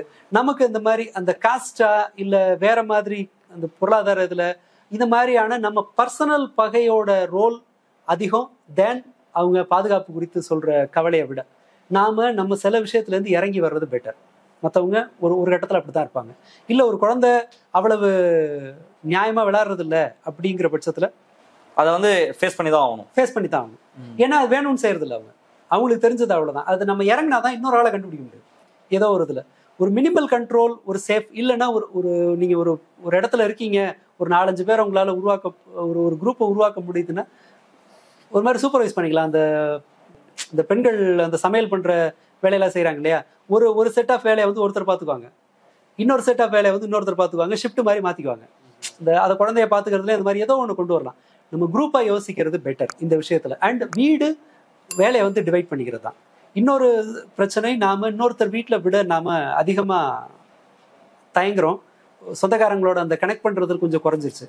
அதை கொஞ்சம் மாற்ற முயற்சி பண்ணலாம். ஒன்று ஆட்கள் நம்ம வீட்டுக்கு வர வைக்கிறது, இல்லை நாம இன்னொருத்தர் வீட்டுக்கு போறது. இது எல்லாமே பரவலா ஆட்கள் கூட குழந்தைகளுக்கு அறிமுகம் இருக்கு, எல்லாரோடையும் மிங்கிள் ஆகுறாங்கன்ற பட்சத்துல அவங்க வேற எந்த இடத்துக்கு போனாலும் அவங்களால அந்த இடத்துல அடாப்ட் ஆகிக்க முடியும். எவ்வளவு இண்டிவிஜுவலா போக போக நீங்க எவ்வளவு வந்து ஜாஸ்தியா போயிட்டு கன்சீல்டா இருக்கீங்களோ அவ்வளவுக்கு அவ்வளவு உங்க குழந்தை வளர்ப்பு சவால் நிறைந்ததா தான் இருக்கும். ஓப்பனா இருக்க பட்சத்துல டாலரன்ஸ் நம்ம மற்றவங்கள்ட்ட கொஞ்சம் அப்ஸ் அண்ட் டவுன் இருக்கும். அண்ட் இந்த வீக்னஸ் எல்லாம் சண்டை விளையாட போனா சண்டை நடக்கும், கீழே விழுவும், அடிப்படும், இது எல்லாத்தையுமே ஃபேஸ் பண்ணி சேஃபா இருக்கிறதுக்கான. இன்னொன்னு ரிசல்ட் இல்லாம அவங்கள வேலையை அந்த ஒரு டாஸ்க்கை கத்துக்கட்டுங்கிற மாதிரி ஸ்போர்ட்ஸுக்கு அனுப்பும்போது பெட்டர். அது ஒரு அந்த இடத்துல ஒரு தோல்வி இருக்கு பரவாயில்ல. அவங்க என்னன்னு சொன்னா இந்த விளையாட்டுனால நாளைக்கு என்ன கிடைக்குங்கிற அளவுக்கு கணக்கு போடுறாங்க. ரொம்ப லாங் டேர்ம் பிளான் தேவையில்லை விளையாட்டுல. இதுல எல்லாம் திருப்தியா பண்றோம் அப்படின்ற அளவுல அவங்க டயர்ட் ஆகணும், மேல வெயில் படணும், வேர்க்கணும், 4 பேரோட அவங்க வந்து ஒத்துழைக்கணும். நீங்க ஃபுட்பாலுக்கு அனுப்புறீங்கன்னு சொன்னா நீங்க மட்டுமே அந்த இடத்துல ஸ்கோர் பண்ண முடியாது. எல்லாம் சேர்ந்து ஒரு டீமா தான் வேலை செய்யணும். நீங்க 11 பேர் 10 பேருக்காக நீங்க விளையாடணும், 10 பேர் உங்களுக்காக விளையாடணும். இப்படிதான் அது நடக்கும். இன்சிஸ்ட் பண்ணும்போது கூட நம்ம அதை தான் செய்யணும். பரவாயில்ல, அது ஒருத்தன் தப்பு பண்ணிட்டானா தப்பை வந்து எவ்வளவு இயல்பா எடுத்துக்கிறது. தோல்வியே அடைஞ்சாலும் பரவாயில்ல, டீம் ஒர்க் இந்த இடத்துல முக்கியம். நீ சக்சஸ் இல்லை இப்படிங்கிற மாதிரியான பாடத்தை எல்லாம் எப்போ கற்றுத்தர முடியும்னா அவங்க சமூகத்தோட உள்ள போய் வேலை செய்யும் போது தான். அந்த தோல்வியில இருந்தா நீங்க அதெல்லாம் கத்துற முடியும். ஸோ இந்த வேலையை செய்யலாம். நேரத்தை கம்பல்சரி ஒரு ரெகுலேஷனுக்கு கொண்டு வர்றது ஒரு வழி. இந்த குறிப்பிட்ட நேரத்துல தான் தருவேன்னு சொல்லிட்டு அடம் பிடிச்சாங்கன்னா அந்த லாஸு கூட தயார்படுத்திக்கிங்க. அதுக்கு ரொம்ப அரிதான சமயங்களை தவிர மற்ற நேரங்களில் கொடுக்க வேணாம். இப்போ நீங்க போன் கொடுக்காம வளர்க்குறது எப்படின்றது பேசுனீங்க. அவர் என்ன கேட்டாங்கன்னா அடிக்ட் ஆயிட்டாங்க ஆல்ரெடி, இப்போ எப்படி மீட்கிறதுன்னு கேட்டிருக்காரு. அது ஒரு கூட்டு முயற்சியில தான் செய்யணும். எந்த அளவு இது அவங்க வந்து எந்த மாதிரியான கேம்ஸுக்கு போயிருக்காங்க, எதுல அவங்க நேரத்தை செலவு பண்றாங்கிறது தெரிஞ்சாதான் நீங்க அதுல இருந்து மீட்க முடியும். அதற்கு மாற்று ஏற்பாடு செய்யறது இருக்குல்ல. இப்போ இன்ஸ்டாகிராம் இதுல இருக்காங்களா அல்லது ஏதோ ஒரு கேம் விளையாடுறாங்களாங்கிறது தான். பணம் வச்சு விளையாடுறாங்களாங்கிறது அடுத்தது செக் பண்ணணும். ஸோ ஒரு தொடர் வேலை அது. அகெயின் இந்த மாதிரி இருக்குன்னு சொன்னா நம்ம ஒரு இண்டிவிஜுவல் செஷன் யாரோ ஒருத்தட்ட போறது தான் பெட்டர். எங்க இருக்காங்க பையனோட வெர்ஷனும் தெரியணும்ல. அவங்க ஒரு பாயிண்ட் வச்சிருப்பாங்க. அது இன்வாலிடா இருக்கட்டும், ரொம்ப குழந்தைத்தனமா கூட இருக்கட்டும். பட் அந்த பிரச்சனையில இருக்கிற ஒருத்தரோட வெர்ஷன் என்னன்னு தெரியாம நீங்க அதை சரி பண்றது ப்ராக்டிக்கலி இம்பாசிபிள். ஸோ அது ஒரு நபரை போய் பார்க்கறது தான் சரி. உள்ள இருக்கிற சைக்காட்ரிஸ்ட் யாராவது ஒருத்தரை பார்த்தாங்கன்னா அவங்க லிங்க்ல இருக்கிற கவுன்சிலர்கிட்ட நம்ம போயிட முடியும். ஏன்னா இந்த மாதிரியான கேசஸை அவங்க தான் நிறைய பார்த்துருப்பாங்க. ஸோ அவர் ஒரு கவுன்சிலர் ரெஃபர் பண்ணுறதுக்கான வாய்ப்பு உண்டு. இல்லை ஸ்கூல் ஓரளவு இது மாதிரியான வேலைகளில் ஈடுபட்டிருக்க ஸ்கூலு அவங்களுக்கு ஒரு அனுபவம் இருக்குன்னா ஸ்கூலை கன்சல்ட் பண்ணலாம். சாய்ஸில் இது நாம் இன்னொரு நபரை கன்சல்ட் பண்ணால் தான் நமக்கு அடுத்து என்ன செய்யறதுங்கிறது தெரியும். 15 வயசு பையன் சொன்னால் ரேண்டமாக ஒரு அட்வைஸை கொடுக்கறது நல்லதில்லைன்னு நான் நினைக்கிறேன். ஒரு 4 கேள்வி கேட்டிருக்காரு. பட் அதே நான் ஒரு கேள்வி எடுத்து கேட்குறேன். ஆஃப்டர் 30 மேரேஜ் லைஃப் எப்படி அஃபெக்ட் பண்ணும் சில்ட்ரன்ஸை அப்படின்னு ஒரு கேள்வி வந்திருக்கு. அப்சல்யூட் நார்மல் தான் அது. 30 வயசுக்கு மேல பண்ற கல்யாணம் குழந்தைகளை பாதிக்குங்கிறது அது மாதிரியான அது கிரவுண்டே கிடையாது. இன்ஃபேக்ட் என்கேஜ் பண்ண முடியாதுன்னு நினைக்கிறாரோ. ஆஃப்டர் 30 இந்தியன் சொசைட்டில 30க்கு மேல கல்யாணம் பண்றதுங்கிறது தான் என்ன கேட்டா பெட்டர். ஏன்னா இவங்க அந்த 10 வருஷத்தை வந்து தான் லைஃபை ஓரளவு நல்லா அவைல் பண்ணியிருப்பாங்க. ஒரு மெச்சூரிட்டி வந்திருக்கும். ஓரளவு நமக்கு பொருத்தமான வேலை இதுன்னு ஒரு வேலையில செட்டில் ஆயிருக்கலாம். இன்னொருத்தரை ஹேண்டில் பண்றதுல ஒரு மெச்சூரிட்டி வரும். இது எல்லாமே. ஸோ 30ன்றது வந்து எந்த கட்டத்துலையும் டிஸ்அட்வான்டேஜ் எல்லாம் இல்லை. நான் கேட்டா சஜஷன் கேட்டா பட் ஒரே ஒரு சேலஞ்ச் என்னன்னு சொன்னா லேட்டா கல்யாணம் பண்றது அப்படிங்கிறது மேபி அந்த ரிஸ்க் ஒரு 35க்கு மேல குழந்தைகள் பிறக்கும் போது ஸ்பெஷல் சில்ட்ரனா இருக்கிறதுக்கான வாய்ப்பு கம்பேரிட்டிவ்லி கொஞ்சம் அதிகம். அண்ட் ஏஜ் ஆக ஆக அந்த ரிஸ்க் கொஞ்சம் அதிகமாயிட்டே போகும். அது ஒண்ணுதான் அதுல இருக்கிற சிக்கல். பட் 13 அவர் சொல்றதுனால அது ஒரு பிரச்சனை. 35ன்றது ஆணுக்கா இல்ல பெண்ணுக்கா? பெண்களுக்கு அந்த அந்த அந்த ரிஸ்க் ஃபேக்டர் கொஞ்சம் கூடுதலாகும். அதையும் கூட கன்சல்ட் பண்ணிக்கலாம், அதுக்கு வழி இருக்கும். பட் நீங்க அந்த ரிஸ்க்கு நீங்க முகம் கொடுக்கணுங்கிறது தான் கொஞ்சம் அதுக்கு தயாராகிக்கணும்னு. அது பல ஃபேக்டர் இருக்கு. மற்றபடி 30 ஒரு சிக்கலே கிடையாது. பட் கல்யாண லைஃப் கணவன் மனைவிக்கான ரிலேஷன்ஷிப் குழந்தைகளை பாதிக்குமான ஃபர்ஸ்ட் ஃபேக்டர் அதுதான். ஓகே, பேரண்ட்ஸோட ரிலேஷன்ஷிப் ஒழுங்கா இல்ல, பெற்றோர்களோட 2 பேருக்குமான உறவு தான் குழந்தைகளோட எல்லா ஆஸ்பெக்ட்லயும் சரி. ஏன்னா அவங்களுக்கு இந்த உலகத்தின் மீது நம்பிக்கை வரணும்னாலே பெற்றோர்களோட உறவுலேருந்து தான் வருது. அவங்க சேஃபா உணரும் போது தான் அவங்க பொறுமையா இருக்க முடியும். இணங்கி வாழணுங்கிறத அவங்க கத்துக்க முடியும். எல்லாரும் முக்கியங்கிற எல்லா பாடத்தையும் அவங்க அங்கிருந்து தான் அவங்க எடுத்துக்க முடியும். அது இல்லை அப்படி அதற்கு முயற்சி பண்றது பெட்டர். தன்னளவுல ஒரு மகிழ்ச்சியான தம்பதிகள் ரொம்ப கஷ்டப்படாம குழந்தைகளை வளர்த்துற முடியும். அப்படி இல்லைங்கும் போது நீங்க எல்லாத்தையும் கொண்டு வந்து கொட்டினீங்கன்னாலும் அது அவ்வளவு அந்த அளவு சுலபமா இருக்காது. பட் இருக்கலாம். ஸோ நமக்கு இந்த மன வாழ்க்கையை வந்து எவ்வளவுக்கு எவ்வளவு பெட்டரா வச்சுக்க முடியுமோ ஏஜ்ன்றது மேட்டர் இல்ல, ஏஜ்ங்கிறது உங்களுக்குள்ள இருக்கக்கூடிய ரிலேஷன்ஷிப் பண்றது டெஃபினட்டா மேட்டர். இரண்டு பேருக்குமான உறவு இருக்குல்ல, பரஸ்பர மரியாதை, இன்னொருத்தருக்கான ஸ்பேஸ மதிக்கிறது, இல்ல ஒருவேளை நமக்கு ஒப்புதல் இல்லைன்னாலும் கூட அதை வந்து அவங்களோட உரிமைன்றத வந்து தர்றது, சண்டையை வந்து எந்த டைம்ல நிப்பாட்டுறதுங்கிறது. சண்டை வர்றதை நீங்க தடுக்க முடியாது, ஆனா எஸ்கலேட் பண்ணாம தடுக்கலாம். இல்ல நம்ம இன்னொரு ஒருத்தர் ரெண்டு பேர் இந்த சண்டையை பார்த்துட்டு இருக்காங்க, நம்மளோட தனிப்பட்ட முரண்பாடு இன்னொரு ரெண்டு பேரோட எதிர்காலத்தின் மீது ஒரு தாக்கத்தை செலுத்தும் போது, இப்ப நம்ம வீட்டுல இருக்கிற மாதிரியான நடவடிக்கை வெளியில செய்யறது இல்ல. எதனால? அது இன்னொருத்தனுக்கு இடைஞ்சலா இருக்குன்றதுனால தானே. சண்டைக்கு இதே ரூல் பொருந்தும். அந்த மாதிரி நம்ம கன்சல்ட் பண்ணும், இன்னொருத்தரோட பிரச்சனையை வந்து கன்சிடர் பண்ணும்போது நம்மளோட லைஃப்ல நிறைய சேஞ்சஸ் வந்து கொண்டு வந்துட முடியும். எல்லாத்தையும் திட்டமிட்டு செய்யறது, ரெண்டு பேரும் ஒருத்தருக்கு ஒருத்தர் தெரியாம எதையும் செய்ய மாட்டாங்க, வீடு டிரான்ஸ்பரண்டா இருக்கு, இதெல்லாம் தெரிஞ்சதுன்னு சொன்னா பசங்களோட வளர்ற சூழல் இன்னும் பெட்டர் ஆகும். அப்படி ஒரு கவனத்தை செலுத்தலாமே தவிர, மற்றபடி ஏர்லி மேரேஜஸ்க்கு ஒரு சைடு எஃபெக்ட் இருக்கு. இப்போ 20 வயசுல கல்யாணம் பண்றாங்கன்னு சொன்னா அது அட்வைசபிளே கிடையாது. 21 வயசுல கல்யாணம் பண்ற, ஏன்னா அவங்க இப்போ என்ன உலகத்தை யோசிச்சு பாருங்க. 21 இயர்ஸ்ல மற்றவங்க எல்லாம் வந்து கம்ப்ளீட்டா ஒரு ரிலாக்ஸ்டான ஃப்ரீயான ஒரு வாழ்க்கையை வாழ்ந்துட்டு இருப்பாங்க. அப்போ வந்து ஒரு பொண்ணு வந்து குழந்தைய பெற்றுக்கிட்டு டைப்பர் மாத்திக்கிட்டு உலகத்தை இங்கே கம்பேர் பண்ணியே வாழ்றதுக்கு லைஃபுக்கு தயாராகிட்ட நாம இப்படி ஒரு குழந்தைய வளர்க்கும் போது ஒன்று பிசிக்கலா அவங்க தயாராக இருக்க மாட்டாங்க. ஒரு குழந்தைய பாத்துக்கிறதுக்கான சைல்ட் கேர் வந்து 24 hours ஜாப். அது 24 மணி நேர வேலையில ரொம்ப ஏர்லியா போய் மாட்டிக்கும் போது அது சிக்கல். உங்க சம வயசுக்காரங்கெல்லாம் கரியர் வளர்ச்சி அப்படின்னு பார்க்கும்போது நீங்க ஒரு மாதிரி பின்தங்கின மாதிரி ஒன்று சொல்லலாம். எனக்கு ஒருத்தவங்க சொன்னாங்க, 32 வயசு பையன் 7th படிக்கிறான், உலகத்தை இப்பதான் பாக்குறேன்றாங்க. ஒரு இன்டீரியர் கிராமத்துல இருந்து கல்யாணம் ஆகி சென்னை வர்றாங்க, 20 வயசுல கல்யாணம் ஆகி சென்னை வர்றாங்க. 32 வயசு அவங்க சுத்தி பார்க்கும்போது, சென்னையில அவங்களோட ஏரியால சுத்தி பார்க்கும்போது 32 இயர்ஸ்ல வந்து கரியர்ல அவங்க வயசுக்காரங்கெல்லாம் எங்கேயோ போய் இவங்க நினைச்சே பார்க்க முடியாத ஒரு லைஃப் ஸ்டைல்ல அவங்க இருக்காங்க. பட் இவங்க பையன் அவங்களோட லைஃப்ல ஒரு பயங்கரமான, ஆமா அவங்களுக்கு அது அதான் அப்படி சொல்ல ஒரே வார்த்தை, நான் உலகத்தை இப்பதான் பொண்ணுங்க எல்லாம் இப்படி வாழ முடியுங்கிறது எனக்கு இப்பதான் தெரியுன்றாங்க. அவங்க இந்த இடத்துக்கு வந்த போதுதான் தெரியுது. அப்படி ஒரு பல வகையில சொல்றேன், தப்பு சரிங்கிறது இல்லை. பட் அப்படி ஒரு சூழல் இருக்கிறதுனால ரொம்ப சீக்கிரம் குழந்தை பெற்றுக்கிறது கல்யாணம் பண்ணிக்கிறதுங்கிறது கூட அவ்வளவு அட்வைசபிள் இல்லை. பட் 30 ஒரு இதான வயசு இல்லை, ரொம்ப சரியான ஏஜ்னு தான் நான் நினைக்கிறேன். இன்னொரு கேள்வி, 18 to 21 வரை ஒரு அடல்ட் காலேஜ் வந்துடும். அங்க அவனுக்கு ஸ்கூல்ல விட ஒரு நிறைய ஃப்ரீடம் கிடைக்குது. அங்க ஒரு டீச்சிங் ஃபேக்கல்ட்டி எப்படி நடந்து கொள்ள வேண்டும், முழுக்க ஒரு டீச்சர் என்ன செய்யணும் செய்யக்கூடாது, இதை பத்தி ஒரு டிஸ்கஷன் வீடியோ போட்டா ரொம்ப நல்லா இருக்கும் அரண்சை அப்படின்னு போட்டிருக்காங்க. எப்படி ஒரு காலேஜ் வேலை பார்க்குறாரா என்னன்னு தெரியல. இது குழந்தைங்க அப்படி இல்லை, ஒரு நீங்க சொன்ன இந்த 16 இயர்ஸ் ஃபர்ஸ்ட் நம்ம பேசலாம். 16 இயர்ஸ் பையன் காலேஜ் போறான், ஒரு அப்சல்யூட் ஃப்ரீடம். ஸ்கூல்ல இருக்கும்போது சில ரெஸ்ட்ரிக்ஷன்ஸ் இருக்கு, காலேஜ் போகும்போது அதெல்லாம் உடஞ்சி கொஞ்சம் ஃப்ரீயா லிபரேட்டடா ஃபீல் பண்றான். இந்த டைம்ல அவனை எப்படி ரிசீவ் பண்ணணும், அவனுடைய மைண்ட் செட் எப்படி புரிஞ்சு எப்படி ஒரு டீச்சிங் ஃபேக்கல்ட்டி நடந்துக்கணும் அப்படின்ற கேள்வி முன் வச்சிருக்காரு.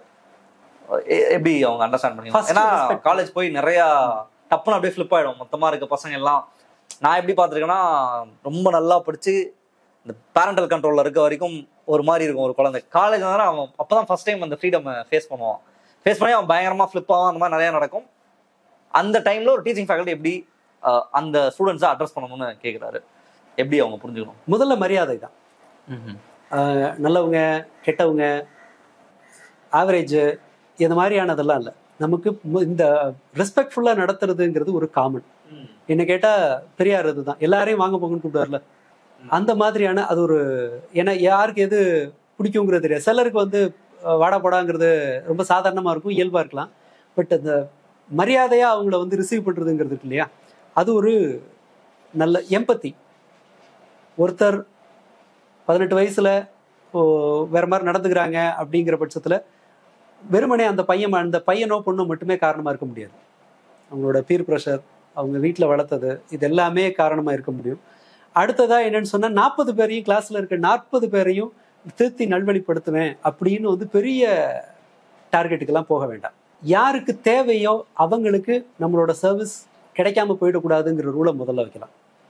ரொம்ப கஷ்டமான ஒரு ஏரியாவில் போய் வேலையை மாட்டிக்கிட்டு கஷ்டப்படுறத, ஐ மீன் ஏமாற்றம் அடைகிறத விடவும் எங்க ஈஸி, யாருக்கு தேவை, இது ரெண்டையுமே தான். நான் ஈஸியா இருக்கதையும் கூட எது டக்குன்னு இந்த இடத்துல செஞ்சிடலாம் அப்படிங்கிறது, யாருக்கு அவசியம் தேவை, இந்த வேலையை இதை முதல்ல ஆரம்பிக்கலாம். ரெண்டாவது, நான் பார்த்த வகையில் ரொம்ப இன்ட்ராக்டிவாக இருக்கிற டீச்சர்ஸுக்கு அவங்களுக்கு அவங்க பேரில் இருக்க மரியாதை வந்து நிறைய இருக்குது பசங்கள்கிட்ட. தென் ரொம்ப நல்லா நடத்துகிறாங்கங்கிறத விடவும் கூப்பிட்டு கேட்க தயாராக இருக்காங்க. கொஞ்சம் எனக்கு ஒரு ஸ்பேஸ் இருக்குன்னு நினைக்கிற இடத்துல நிதானமாக, அதாவது சில சமயங்களில் வந்து உங்களை மரியாதை இல்லாமல் பேசியிருக்கலாம், பட் தேடி ஏதாவது பிரச்சனைனா வந்து தேடி வர்ற அளவுக்கு, நம்மளை தேடி வர்ற அளவுக்கான ஒரு பாதையை வந்து நம்ம ஒரு டோரை வந்து திறந்து வைக்கிறது பெட்டர். ஏன்னா ஒரு கட்டத்தில் நான் பதட்டமாக இருக்கும்போது இவங்களை அணுகலாம் அப்படிங்கிற அளவுக்கான ஒரு இடத்துல இருக்கலாம். அதுக்கு கான்ஃபிடென்ஷியாலிட்டி, நீங்கள் ஒரு பிரச்சனையை கொண்டு வந்த உடனே போய் எல்லாத்துக்கிட்டையும் அதை எல்லாருக்கிட்டையும் கொண்டு போய் சேர்த்துருவேன் அப்படிங்கிற மாதிரி இருந்துச்சுன்னா நாளைக்கு ஒரு பெரிய சிக்கலை வந்து தான் எதிர்கொள்கிற ஒரு முக்கியமானதை வந்து இங்கே கொண்டு வர வாய்ப்பு இல்லை, அது செய்ய மாட்டாங்க. ஸோ கான்ஃபிடென்ஷியலாக அவங்க கொண்டு வர்ற விஷயங்களை எதையும் சிலர், அதாவது வந்து ஒரு உயிருக்கு ஆபத்தானது, தற்கொலை பண்ணிய போகிறேன் அப்படின்னு சொல்கிறாங்கன்னு சொன்னால் அவங்கள கன்வின்ஸ் பண்ணி அதுக்கு அடுத்த ஆளை கொண்டு போகலாம். மற்றபடி ஒரு தனிப்பட்ட பிரச்சனை, இந்த ஒரு ரிலேஷன்ஷிப் குழப்பம் இருக்குது, இது மாதிரியான இருக்கிறதெல்லாம் கூடுமானவரை அதை கான்ஃபிடென்ஷியலாக வச்சுக்கிறது, தேவையான ஆட்கள்கிட்ட மட்டும் அதை கொண்டு போகிறது. பெற்றோர்கள்ட்டையும் அதே அளவுக்கான தயாராக இருக்கிற பெற்றோர்கள்ட்ட, நீங்கள் எல்லாருக்கிட்டையும் கூட தேவையில்லை, பட் நல்லபடியாக வளர்க்கணும், டீச்சர்ஸோட பார்வை வெர்ஷனை வந்து நான் தெரிஞ்சுக்க விரும்புகிறேன், ப்ராக்ரஸ் எப்படி இருக்குன்னு டீச்சர்ஸ்கிட்ட கேட்க தயாராக இருக்கிற பேரண்ட்ஸுக்கிட்ட உறவை வந்து நல்லபடியாக வச்சுக்கலாம். இந்த மாதிரியான கண்ணோட்டத்தில் இருக்கிற ஆசிரியர்களோட நாம் ஒரு குரூப்பாக இருந்தோம்னு சொன்னால் நம்ம வேலை இன்னும் ஈஸியாகும். அவங்க நமக்கு வேண்டிய ஒரு இன்புட் அவங்க கொடுப்பாங்க, நாம் அவங்களுக்கு ஒரு இதை கொடுக்கலாம். இப்படி ஒரு குரூப்பை நாம் ஸ்கூல்லையோ காலேஜ்லையோ நம்ம ஃபார்ம் பண்ணுறவங்க போது என்ன ஆகும்னு சொன்னால், நியூட்ரலாக இருக்கவங்கள எந்த ஸ்டாண்ட் எடுக்கிறதுன்னு ஒரு குழப்பத்தில் இருப்பாங்கல்ல, அலட்சியமாக இருக்கிற ஒரு செட் ஆஃப் வேலை பார்க்குறவங்க இருப்பாங்க தோழர், ரொம்ப சின்சியராக இருக்கிறவங்க ஒரு செட்டாக இருப்பாங்க. இது ரெண்டுக்கும் நடுவில் என்ன வேலை செய்யறதுன்னு தெரியாமல் இருக்கிறவங்க, நாம் இந்த மாதிரி குழுவாக செயல்படும் போது ஒரு உருப்படியான திட்டங்களோட செயல்படுற டீச்சர்ஸ் எல்லாம் ஒரு குரூப்பாக இருக்கும்போது என்ன ஆகும்னா, நியூட்ரலாக இருக்கிறவங்க அங்கே வந்து சேர்றதுக்கு ஆகும். ஸோ ஜென்ரலாக நம்ம கொஞ்சம் அந்த சர்க்கிளை பெருசு பண்ணலாம். அது இருக்கும்போது இன்னும் நல்ல வகையில் பசங்களை கைட் பண்ண முடியும். இந்த கான்ஃபிடென்ஷியாலிட்டியை மெயின்டைன் பண்ணுறது, நம்பிக்கை அவங்களோட இதில் குறைஞ்சபட்சம் அந்த இதுக்கான டைம் கொடுத்து நம்பிக்கை வைக்கிறது அண்ட் ரெஸ்பெக்ட். மற்ற ரிலேஷன்ஷிப் மாதிரியே தான் ஒரு திருமண வாழ்க்கை, அப்பா பசங்க உறவு, இது எல்லாம் அப்பா அம்மா பசங்க உறவு, இது எல்லாத்துலேயும் மேம்படுத்துறதுக்கு என்னென்ன எல்லாம் டூலோ அதே தான் இங்கேயும். மரியாதை, நம்பிக்கை அண்ட் அந்த அவங்களோட தனிப்பட்ட ப்ரைவசியை காப்பாற்றுற அளவுக்கான கான்ஃபிடென்ஷியாலிட்டி, இதோட ஆரம்பிக்கிறது பெட்டர்னு நினைக்கிறேன். அண்ட் குரூப்பாக செயல்படுறது, எல்லாமே ஒரே மாதிரி சொல்லிட்டு இருக்கோம், ஆனால் எல்லாத்துலேயும் ஒர்க் அவுட் ஆகுறது தான். எவ்வளவுக்கு எவ்வளோ நீங்கள் ஒரு டீமை வந்து பெருசாக்குறோமோ, அந்த டீம் இன்னும் அதோட திறனை வந்து என்ஹான்ஸ் பண்ணிகிட்டே இருக்கோமோ, அவ்வளோக்கு அவ்வளோ அது எஃபெக்டிவாக இருக்கும். ரெண்டாவது, நாம சோர்வடையும் போது இன்னொருத்தர் நம்மளை பிடிச்சி கூட்டிகிட்டு போவாங்க. இன்னொருத்தர் வந்து டல் ஆகும்போது நாம் அந்த இடத்துக்கு போகலாம். தனித்தனியாக இருந்தோம்னா, கன்சீல்டாக இருக்கிற பட்சத்தில் இது நடக்க வாய்ப்பே இல்லை. அந்த சலிப்பும் சோர்வும் அப்படியே கண்டினியூ ஆகிட்டே போகும். சோம்பேறித்தனத்தை தக்க வச்சுக்க தான் மூளை விரும்பும். ஒருத்தர் என்கரேஜ் பண்ணிக்கும் போது அது இன்னும் கொஞ்சம் பெட்டர் ஆகலாம். பல மனநல மருத்துவர்கள் உங்கள் அளவில் நீங்கள் திருப்தி அடைந்து கொள்ளுங்கள், அடுத்தவர்களுக்கு உங்களை நிரூபிக்க வேண்டும் என்ற எந்த கட்டாயமும் இல்லை, அதை நினைத்து நீங்கள் மன அழுத்தத்திற்கு செல்லாதீர்கள் என்று கூறுகின்றனர். இதில் பெற்றோர்களின் அழுத்தம் அல்லாமல் குழந்தைகள் தாங்களாகவே சமூக அழுத்தத்தினால் தங்களை சமூகத்திற்கு நிரூபிக்க வேண்டும் என்ற மன அழுத்தத்திற்கு செல்பவர்களும் இருக்கிறார்கள். அவர்களை இந்த மன அழுத்தத்திலிருந்து வெளிக்கொண்டு வருவது, அவர்களை சரி செய்வது பெற்றோருக்கு மிகவும் கடினமாக இருக்கிறது. அந்த மாதிரி நேரங்களில் மனநல ஆலோசகரையோ மனநல மருத்துவரையோ அணுகுவது பெற்றோரின் கடமை. இதை பல நேரங்களில் பெற்றோர்கள் செய்ய தவறிவிடுகிறார்கள். குழந்தைகள் எடுக்கும் விபரீத முடிவுகளுக்கு பிறகு வருத்தப்பட்டு எதுவும் சரியாக போவதில்லை, இழந்ததை மீட்டெடுக்கவும் முடியாது அப்படின்னு சொல்றாரு. இல்ல, இது ஒரு கொஸ்டினா இல்ல, ஒரு பார்வை, ஒரு ஸ்டேட்மெண்ட். அது சரிதான். அதாவது ஆனா அதுக்கு நெருக்கடி என்னன்னா, யாரும் வேணும்னு போய் எல்லாம் செய்யறது இல்லை. வேலிடேஷன் தான் சோசியல் மீடியாவோட ஃபியூல். அது இயங்குறதே அதை வச்சுதான். அவங்க பணம் சம்பாதிக்கிறாங்கல்ல, மக்களுக்கு இருக்கிற அந்த வேலிடேஷன் வெறிய தூண்டி விட்டு தான் இந்த உலகமே இயங்கிட்டு இருக்கு. இந்த மார்க்கெட் இருக்குல்ல, அந்த வேலிடேஷன் தான் நிறைய கோமாளித்தனத்துல இருந்து எல்லாத்தையுமே பிரம்மாண்டமா பண்றது. ஏன் அது தேவைப்படுது? பைக்கை ஓட்டிக்கிட்டு லடாக்குக்கு போறது அப்படிங்கிறதோட தேவை என்னன்னு சொன்னா, உங்களுக்கு என்ஜாய்மெண்ட் தான் வேணும்னா பைக் எங்க வேணா போகலாம். பட் அந்த மாதிரி ஒரு பெருசா அச்சீவ் பண்ணாதான் எனக்கு இந்த இடத்துல ஒரு அட்டென்ஷன் கிடைக்குங்கிற சூழல் இருக்குல்ல, அது எல்லா இடத்துலையும் உருவாக்குதுல. கல்யாணம் சென்டர் செய்யறதுலேருந்து ஈவன் ப்ரப்போஸ் பண்றதுலேயே கூட எல்லாத்துலேயுமே நார்மல்னு ஒன்று, அது யூஸ்லெஸ், அது எனக்கு தேவையில்லைங்கிற ஸ்டேஜுக்கு கொண்டு வந்து விட்டுருக்கு. உங்க அளவுல திருப்தியா இருக்கிறது, ஆமா, அது வந்து ஒரு நல்ல ஆலோசனை தான். என்னன்னா பெருசா இன்னைக்கே எல்லாத்தையும் அச்சீவ் பண்ணி முடிக்கணும்னு அவசியம் இல்லை. நான் அங்க ஒரு மன்னார்குடியில படிச்ச போது ஒரு கல்யாண வீட்டுல ஒருத்தர் பையன் 29 வயசு 30 வயசு வேலைக்கு போகாம ஊர்ல உட்காந்துருக்கான்.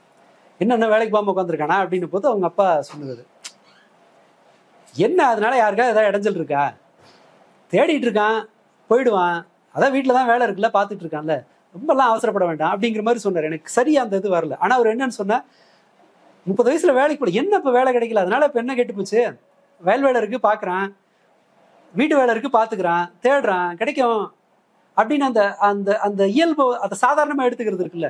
இந்த இந்த லக்கேஜை வந்து இன்னொருத்தர் மேல போட்டு ஒருத்தர் அழுது அது இன்னொருத்தரை தூண்டி விடுறது மாதிரி எல்லாம் இல்லாம, ஓகே வேலைக்கு போறதுக்கு சின்சியரா இருக்காங்களா, அந்த வேலையை பொறுப்பா செய்யறாங்களா, எதுவும் இல்லாம சும்மா காலை நீட்டி உட்கார்ந்துட்டு கதை பேசுறாங்களாங்கிறத அது ஒரு பிரச்சனையா இருக்கலாம். ஆனா எல்லாத்தையுமே எனக்கு சீக்கிரம் செஞ்சாகணும் அப்படிங்கிற ஒரு எண்ணத்துல இருந்து விடுபடுறது சரிதான்.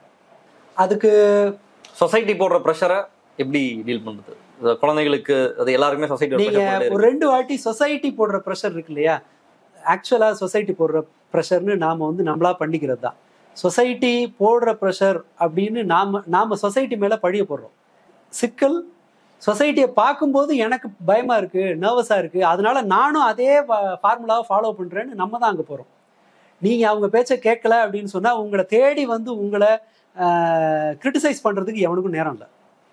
அவன் பாட்டுக்கு இன்ஃபேக்ட் அவன் வேற ஒருத்தன் ஒரு தோல்வி அடைஞ்ச ஒரு பெரிய ஆளை கலாய்க்க தான் அவன் ரெடியா இருக்கான்.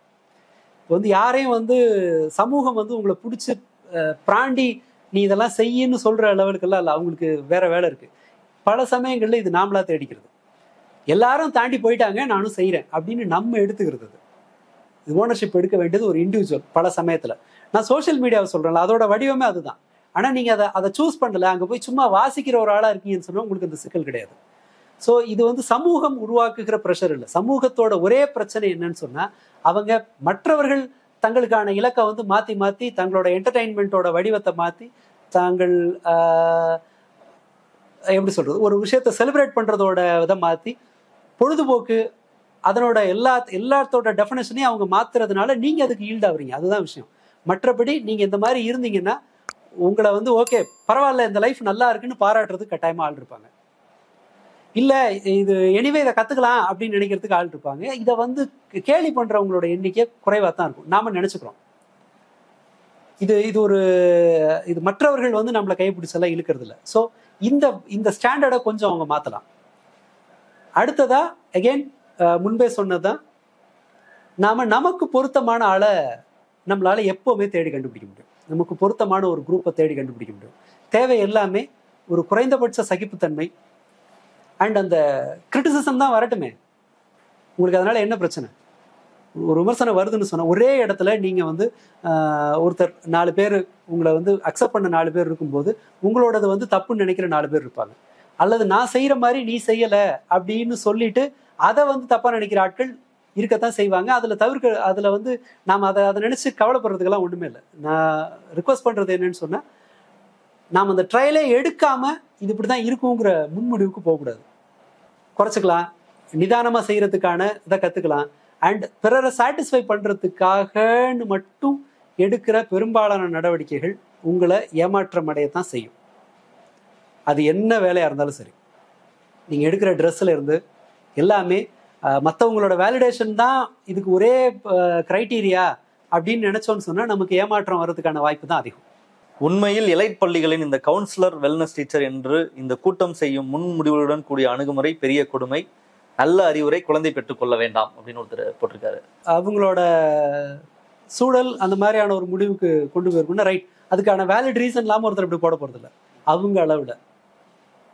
பட் அது எல்லாருக்கும் பொருந்துற மாதிரி இல்லை. பட் வெல்னஸ் டீச்சர் கவுன்சிலர்ஸ் வந்து முன்முடிவுகளோடு இருக்காங்கன்னு சொன்னா இந்த ரிஸ்க் இல்லாத இடம் எது எங்க இருக்கு? எங்குமே இல்லை. நாம வந்து இன்னொன்னு இந்த கான்வர்சேஷன்ல வந்து முழுக்கவே இன்னொருத்தர் பேர்ல தப்பான்னு நம்ம முடிவுக்கு வர முடியாது. நமக்கு என்ன பொருத்தமா இருக்குங்கிற நினைப்புல அல்லது அவங்களுக்கு தெரிஞ்ச விஷயத்துலதான் பேசுவாங்க. ஆனால் இப்படி ஒரு போஸ்டிங் ஸ்கூல்ல இருக்கிறது பல விஷயங்கள்ல பல பிரச்சனைகளை தீர்க்கறதுக்கு உதவும். நீங்க ஐடென்டிஃபை பண்ணலாம், பிரச்சனை எங்க இருக்குன்னு ஐடென்டிஃபை பண்ணலாம். அதன் பிறகு அவங்களோட சஜஷன் உங்களுக்கு ஒத்து வரல அப்படின்னு சொன்னா பரவாயில்ல. இன்னொன்னு வளர்க்கறதுலே பல கோளாறுகள் இருக்கு. நீங்க 2 கெட்ட போலீஸ் இருக்கிறதுனால போலீஸ் டிபார்ட்மெண்ட்டே தூக்கிடலாம் இல்ல டாக்டர். ஆனா 2 இல்ல, நான் சொல்றேனே 80% போலீஸ் கெட்டதாவே இருக்கட்டும். பட் இன்னொரு நல்ல ஆல்டர்னேட் இல்லாம நீங்க இந்த போலீஸ் சிஸ்டம் எடுத்தீங்கன்னு வச்சுக்கோங்களேன், அது எல்லாத்தையும் கொலாப்ஸ் ஆயிடும். ஸோ அதுல மினிமமா என்ன மாற்ற முடியுங்கிறதுல இருந்தா நாம ஆரம்பிக்க முடியும். அவங்க சொல்ற பாயிண்ட் உண்மைதான். ஒரு மாதிரி முன்முடிவுகளோட அணுகுறாங்க, முழுமையா கேட்கறது இல்லை அப்படின்னு சொன்னா அது பிரச்சனை வெறுமனே கவுன்சிலரோட சைடு மட்டும் இல்லை. இங்க தீர்வுகள் வந்து இண்டிவிஜுவல் பாயிண்ட் ஆஃப் வியூல மட்டும்தான் இருக்கு. ஒரு சமூகமா அல்லது ஒரு ஒரு ஒரு எல்லாரும் இணைஞ்சு டீச்சர்ஸ், பெற்றோர்கள், கவர்மெண்ட் எல்லாரும் அண்ட் மென்டல் ஹெல்த் ப்ரொஃபஷனல் இவங்க எல்லாருமே சேர்ந்து வேலை செஞ்சு ஒரு மாற்றத்தை கொண்டு வர்றதுக்கான மெக்கானிசம் இங்க கிடையாது.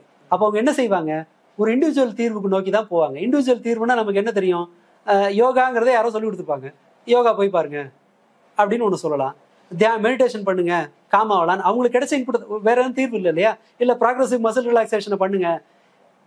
பிரச்சனை என்னன்னா இது எல்லாமே 15-20% ஆட்களுக்கு ஒத்து வரலாம், மீதி பேருக்கு டிசப்பாயிண்ட் ஆகும். பட் நீங்க ஒண்ணுமே செய்யாம இருக்கிறதுக்கு இந்த மாதிரியான ஒருத்தர் அப்ரோச் பண்றது, ஒரு முயற்சி பண்றது தப்பு இல்லை. அப்பதான் இது ஒர்க் அவுட் ஆகாதுன்னு உங்களுக்கு தெரியும். நீங்க அடுத்த ஆளை நோக்கி போகலாம்.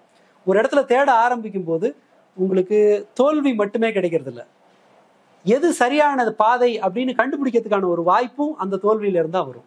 ஸோ வெல்னஸ் டீச்சர் அப்படி இருக்காங்கன்னு வந்து முழுசா அதாக வேண்டியில்லை. தேடி போனா வேற ஒருத்தர் கிடைக்கலாம். இல்லை அவங்களையே இப்படி பெட்டரா பயன்படுத்திக்கிறது அப்படின்னு சொல்லலாம். இல்லை இந்த தீர்வு எனக்கு பிடிக்கல அப்படின்னு சொன்னா அவங்க அடுத்ததுக்கு போவாங்க. யோகா பண்ணுங்கன்னு சொல்றாங்க, எனக்கு அடுப்பு வருது, இல்லைங்க யோகா எனக்கு பர்சனலா எனக்கு அது மேல அபிப்பிராயம் இல்லை, அதனால வேற என்ன செய்யலாம்னு சொல்லுங்க. இல்லை வேற யார் எங்கேயா இருக்காங்கன்னா அவங்க தேடி தரதுக்கான வாய்ப்பு இருக்கு. இருக்கிற மினிமல் ரிசோர்ஸை எப்படி பயன்படுத்திக்கிறதுங்கிறது மட்டும்தான் நமக்கு இருக்கிற, அது தலையெழுத்துனே வச்சுப்போம். அதான் நம்ம தலையெழுத்து. அடிச்சு வரது நம்ம அதை வந்து நிராகரிச்சுட்டு வந்து நம்மள எல்லாத்தையும் நம்மளே செய்யணுங்கிறது வாய்ப்பு இல்லை. இது ஒரு சப்போர்ட், அந்த சப்போர்ட்டை நம்ம சீக் பண்ணிக்கணும். இது ஒண்ணு ஒழுங்கா கிடைக்கலன்னா இன்னொரு சப்போர்ட்டை நம்ம சீக். வண்டி மாதிரி தான் இந்த இப்போ என் தெருவில் இருக்கிற மெக்கானிக்கா அவ்வளவு பெட்டரா இல்லைன்னு சொன்னா வண்டியை மெயின் ரோடு போற அளவுக்கு இந்த மெக்கானிக்கை பயன்படுத்திட்டு மெயின் ரோட்ல நான் போய் வேற ஒருத்தரை பார்க்கணும் தான். அது கோச்சிட்டு நான் நடந்து போறேன்ற சாய்ஸ் எடுக்க முடியாது, அந்த அளவுக்கு சொல்றேன். ஸோ பட் அந்த அந்த ஸ்டேட்மெண்ட்ல இருக்கிற வழி என்னால் முழுக்க புரிஞ்சுக்க முடியுது. குழந்தைய வேணாங்கிறது அந்த அளவுக்கு அவங்க வந்து அவங்க எக்ஸ்பீரியன்ஸ் இருந்திருக்குங்கிறது புரிஞ்சுக்க முடியுது. பட் அவங்களும் தேடலாம். இது எந்த சூழல்ல இருந்தாலும் இப்போ ஆரம்பிச்சா கூட இதை இன்னும் கொஞ்சம் சூழலை வந்து மேம்படுத்திக்கிறதுக்கான ஏதோ ஒரு வழி நமக்கு பக்கத்துல இருக்கும். கொஞ்சம் மெனக்கடணும், அவ்வளவுதான். Dear Deva Bhaskar, you are interrupting too much while the guest is speaking. He is missing the links because of you. Please allow him to complete his points and then go for next question. You may refer Choi with Chitra for example. அப்படின்னு என்கிட்ட சொல்லியிருக்காங்க. எனக்கு அது பதில் வந்து நான் அந்த கேள்வி அந்த டைம் கேட்கலாம், நான் மறந்துடுவேன். அடுத்து அந்த டாபிக் வேற இடத்துல போயிடும். அதனால எனக்கு என்னென்ன கேள்வி வருதோ அது உடனுக்குடன் நான் கேட்டுடுறேன். அதனாலதான் அந்த பிரச்சனை வருது. இதை நான் கன்சிடர் பண்றேன். மேபி நான் பண்றதுக்கான காரணம் வந்து இப்போ அந்த டைம்ல நான் விட்டுட்டேன் அப்படின்னா அடுத்து அதை கேட்கறதுல எனக்கு கொஞ்சம் அதுல டாபிக் வேற இடத்துக்கு போயிடும். ஸோ அந்த கேள்வி மிஸ் ஆயிடும். அண்ட் அதனால நீங்க ஏதாவது லிங்க்ஸ் எல்லாம் மிஸ் பண்ணீங்களா நான் கேள்வி கேட்கறதுனால? உங்களுக்கு இல்ல, என்னால அதை ரீகால் பண்ண முடியல. அந்த மாதிரி எதுவும் இல்லை, நிறைய பண்ணிருப்போம் போல சில இதுல. ஏன்னா இல்ல அவர் ஒரு பாயிண்ட லிங்கை மிஸ் பண்றோன்னு ஒருத்தர் பாக்குறவங்க சொல்றாங்கன்னா இந்த இடத்துல அவங்களோட மதிப்பீட்டுக்கு தான் நாம ப்ரையாரிட்டி கொடுக்கணும். ஒருவேளை அந்த லிங்க் எதுவும் மிஸ் ஆயிருக்கலாம். அப்படி இருந்ததுன்னா அதை திரும்ப பார்த்துட்டு அதை என்ன சரி பண்றதுன்னு பார்க்கலாம். ஏன்னா இது கரெக்டா இருக்கு. நாம வந்து ஒரு மாதிரி மெக்கானிக்கலா எழுதி வச்சுக்கிட்டு ஒரு கேள்வி ஒரு பதில் அப்படி போறதை விட இது இன்டராக்டிவா இருக்கிறது நல்லா இருக்குன்னு நாம நினைச்சது. மேபி அது அவருக்கு இதா இல்ல நினைக்கிறேன். பட் சாய் வித் சித்ரால அவர் பேச விட்டுருவாரு. ஃபுல்லா யார் வந்தாலும் அந்த அந்த நிகழ்ச்சியோட ஸ்பெஷாலிட்டி அவங்களே எல்லாத்தையும் சொல்லி முடிச்சிருவாங்க. இவர் ஜஸ்ட் கூட வந்து சப்போர்ட் தான் பண்ணாரு. மேபி அது அவருடைய அப்ரோச்னு நினைக்கிறேன் நான். ஸோ எனக்கு வந்து நான் அந்த டைம் மிஸ் பண்ணிட்டேன்னா எனக்கு அந்த கேள்வி மறந்துடுவேன். அதனால நான் டப்புனு எனக்கு என்ன கேள்வி தோணுதோ நான் ப்ரீச் பண்ணி கேட்டுருவேன். அது பிரச்சனையா இருக்குன்றாங்க, அதை நம்ம கன்சிடர் பண்ணுவோம். நேர்காணல் செய்யும் நபரின் சிகை அலங்காரம் சற்று நெருடலாக இருக்கிறது. அவர் நல்லவர் என்பது பற்றிய சந்தேகம் இல்லை. அவர் ஒரு காவல்துறையினரிடம் சந்தேக விசாரணைக்கு சிக்கினால் எப்படி அணுகப்படுவார்? இன்றைய சமுதாய இளைஞர்கள் இதையும் புரிந்து கொண்டு நடக்க வேண்டும். ஆள் பாதி ஆடை பாதி எப்போதும் பொருந்தும் காட்சி பிழைக்கு நாம் முரம்படக்கூடாது அப்படின்னு சொல்லியிருக்காங்க. உங்களுக்கு ஏதாவது கருத்து இருக்கு அதை பத்தி? இல்ல அது அவங்க ஜென்ரலா அந்த புள்ளிங்க ஹேர் ஸ்டைலை பார்த்து அதனால வர்ற போலீஸ் ரிஸ்க் இருக்கு அவங்களுக்கு. ஆனா அது அந்த ஹேர் ஸ்டைல் வேற. இல்ல நான் சொல்றது என்னன்னு சொன்னா அவர் மீன் பண்ண வர்றது இப்படிதான்.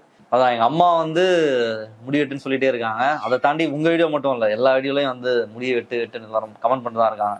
இதை பத்தி உங்களுக்கு ஏதாவது கருத்து இருக்கா? கருத்துலாம் ஒன்றும் இல்லை, அது ரைட். அது எல்லாரையும் ஜென்ரலைஸ் பண்ணுறதுக்கு அவ்வளோ ஜென்ரலைஸ் பண்ணிக்க தேவையில்லை.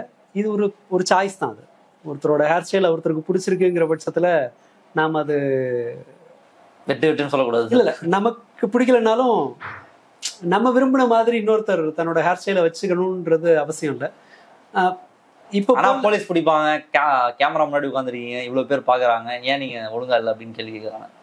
அது இது மிலிட்ரியில அந்த மாதிரியான இடங்கள்ல மட்டும்தான் இந்த ரூலை வந்து நாம பொருத்த முடியும். மற்றபடி அது அது மாறிட்டு இருக்கு இல்லையா, சொசைட்டி தன்னோட இந்த வேல்யூ சிஸ்டம்ல அண்ட் அந்த டிசிப்ளின் எதுங்கிறதுல எல்லாம் ஒரு பெரிய மாற்றம் வந்துட்டே இருக்கு.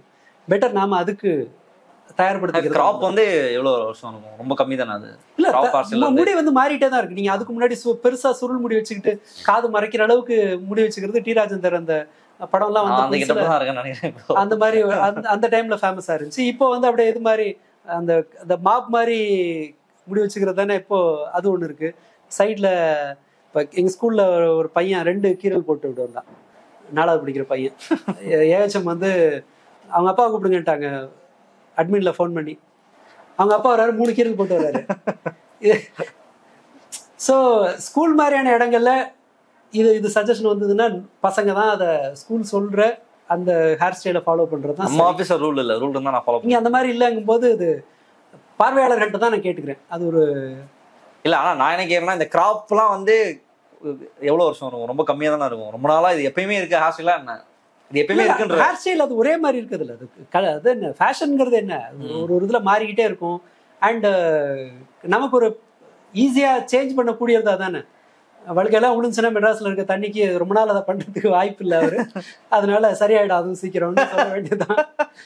இல்ல, அது மாத்திக்கிறதா சரி. நாம இதை இது ஒரு உறுத்தலா இருக்குன்னு சொன்னா நாம தான் அதை ப்ராசஸ் பண்ணுவோம். இதே தான் பெண்கள் ஜீன்ஸ் போடுறாங்க, ஸ்லீவ்லெஸ் போடுறாங்கிற கோவம் அப்படி அப்படியே எக்ஸ்டெண்ட் ஆச்சுன்னா இப்படி ஒரு ஸ்கேல் நாம வச்சிருந்தோம்னா நமக்கு இருக்கும்போது இது ஒரு பிரச்சனையா அப்படின்னு இல்ல, நமக்கு தான் காயம் வரும். இப்போ எங்க இதுல ஒருத்தருக்கு கூட படிக்க வந்தார், கவுன்சிலிங் இதுல ட்ரீட்மெண்ட்டுக்காக வந்தார். அவருக்கு என்னன்னு சொன்னா கோவம், எல்லாரும் கல்ச்சரை மதிக்கிறது இல்லை, கலாச்சாரத்தை யாரும் மதிக்கிறது இல்லைங்கிற கோவத்துல வந்து அது பெரிய பிரச்சனையாகி வர்றாரு, கவுன்சிலிங்காக வர்றாரு. அவர் வந்து ஆமா, அதுதான் அவருக்கு ஒரு பெரிய சிக்கலா இருந்தது. வந்து பார்த்தா இங்க நன் எல்லாமே வந்து அவங்களோட ஹேபிட் இல்லாம சாதாரண கேஷுவல் ட்ரெஸ்ல ஹாஸ்டல்ல நடமாடுறாங்க. என்னங்க அது, இவங்களும் இப்படி இருக்காங்க அப்படின்னு அதுக்கும் டென்ஷன் ஆனாரு. பட் உலகம் மாறிட்டே தான் இருக்கும். நாம கொஞ்சம் அதை கொஞ்சம் கைண்டா எடுத்துக்கிறது நல்லது. நீங்க வயசுல பெரியவங்களா இருந்தா சின்ன பசங்க அவங்க தனக்கு பிடிச்ச செய்யட்டும்னு விட்டுடலாம்.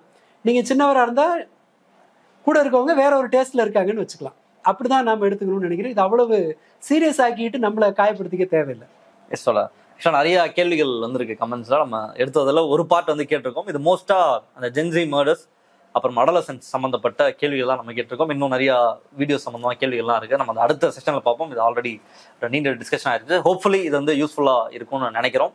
உங்களுடைய கேள்விகள் இருந்தால் நீங்க மீண்டும் போடலாம். திரும்ப நம்ம இந்த ஒரு செஷனா ஒரு பார்ட்லி ஒரு 2 months ஒன்ஸ் ஒரு 3 months ஒன்ஸ் நம்ம இந்த ஷோவை ரெகுலராக பண்ணலாம். அது இல்லாமல் நம்ம ரெகுலராக பேசுகிறத தொடர்ச்சியாக பேசலாம்.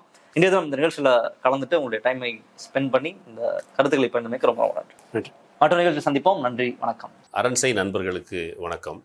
அரண்சை ஊடகம் சுயேட்சையாக இயங்குவதற்காகவே உருவாக்கப்பட்டது. நாம் செய்கிற வேலை உண்மையிலேயே மக்களுக்காக செய்கிறோம் என்பதை நீங்கள் நம்பினால், வாய்ப்பு இருந்தால் இந்த ரேசர் பே QR கோடுக்குள்ளே நீங்கள் வந்து அதை ஸ்கேன் பண்ணி எங்களுக்கு உங்களால் இயன்றதை விருப்பம் இருந்தால் ஆதரவு தெரிவிக்கலாம்.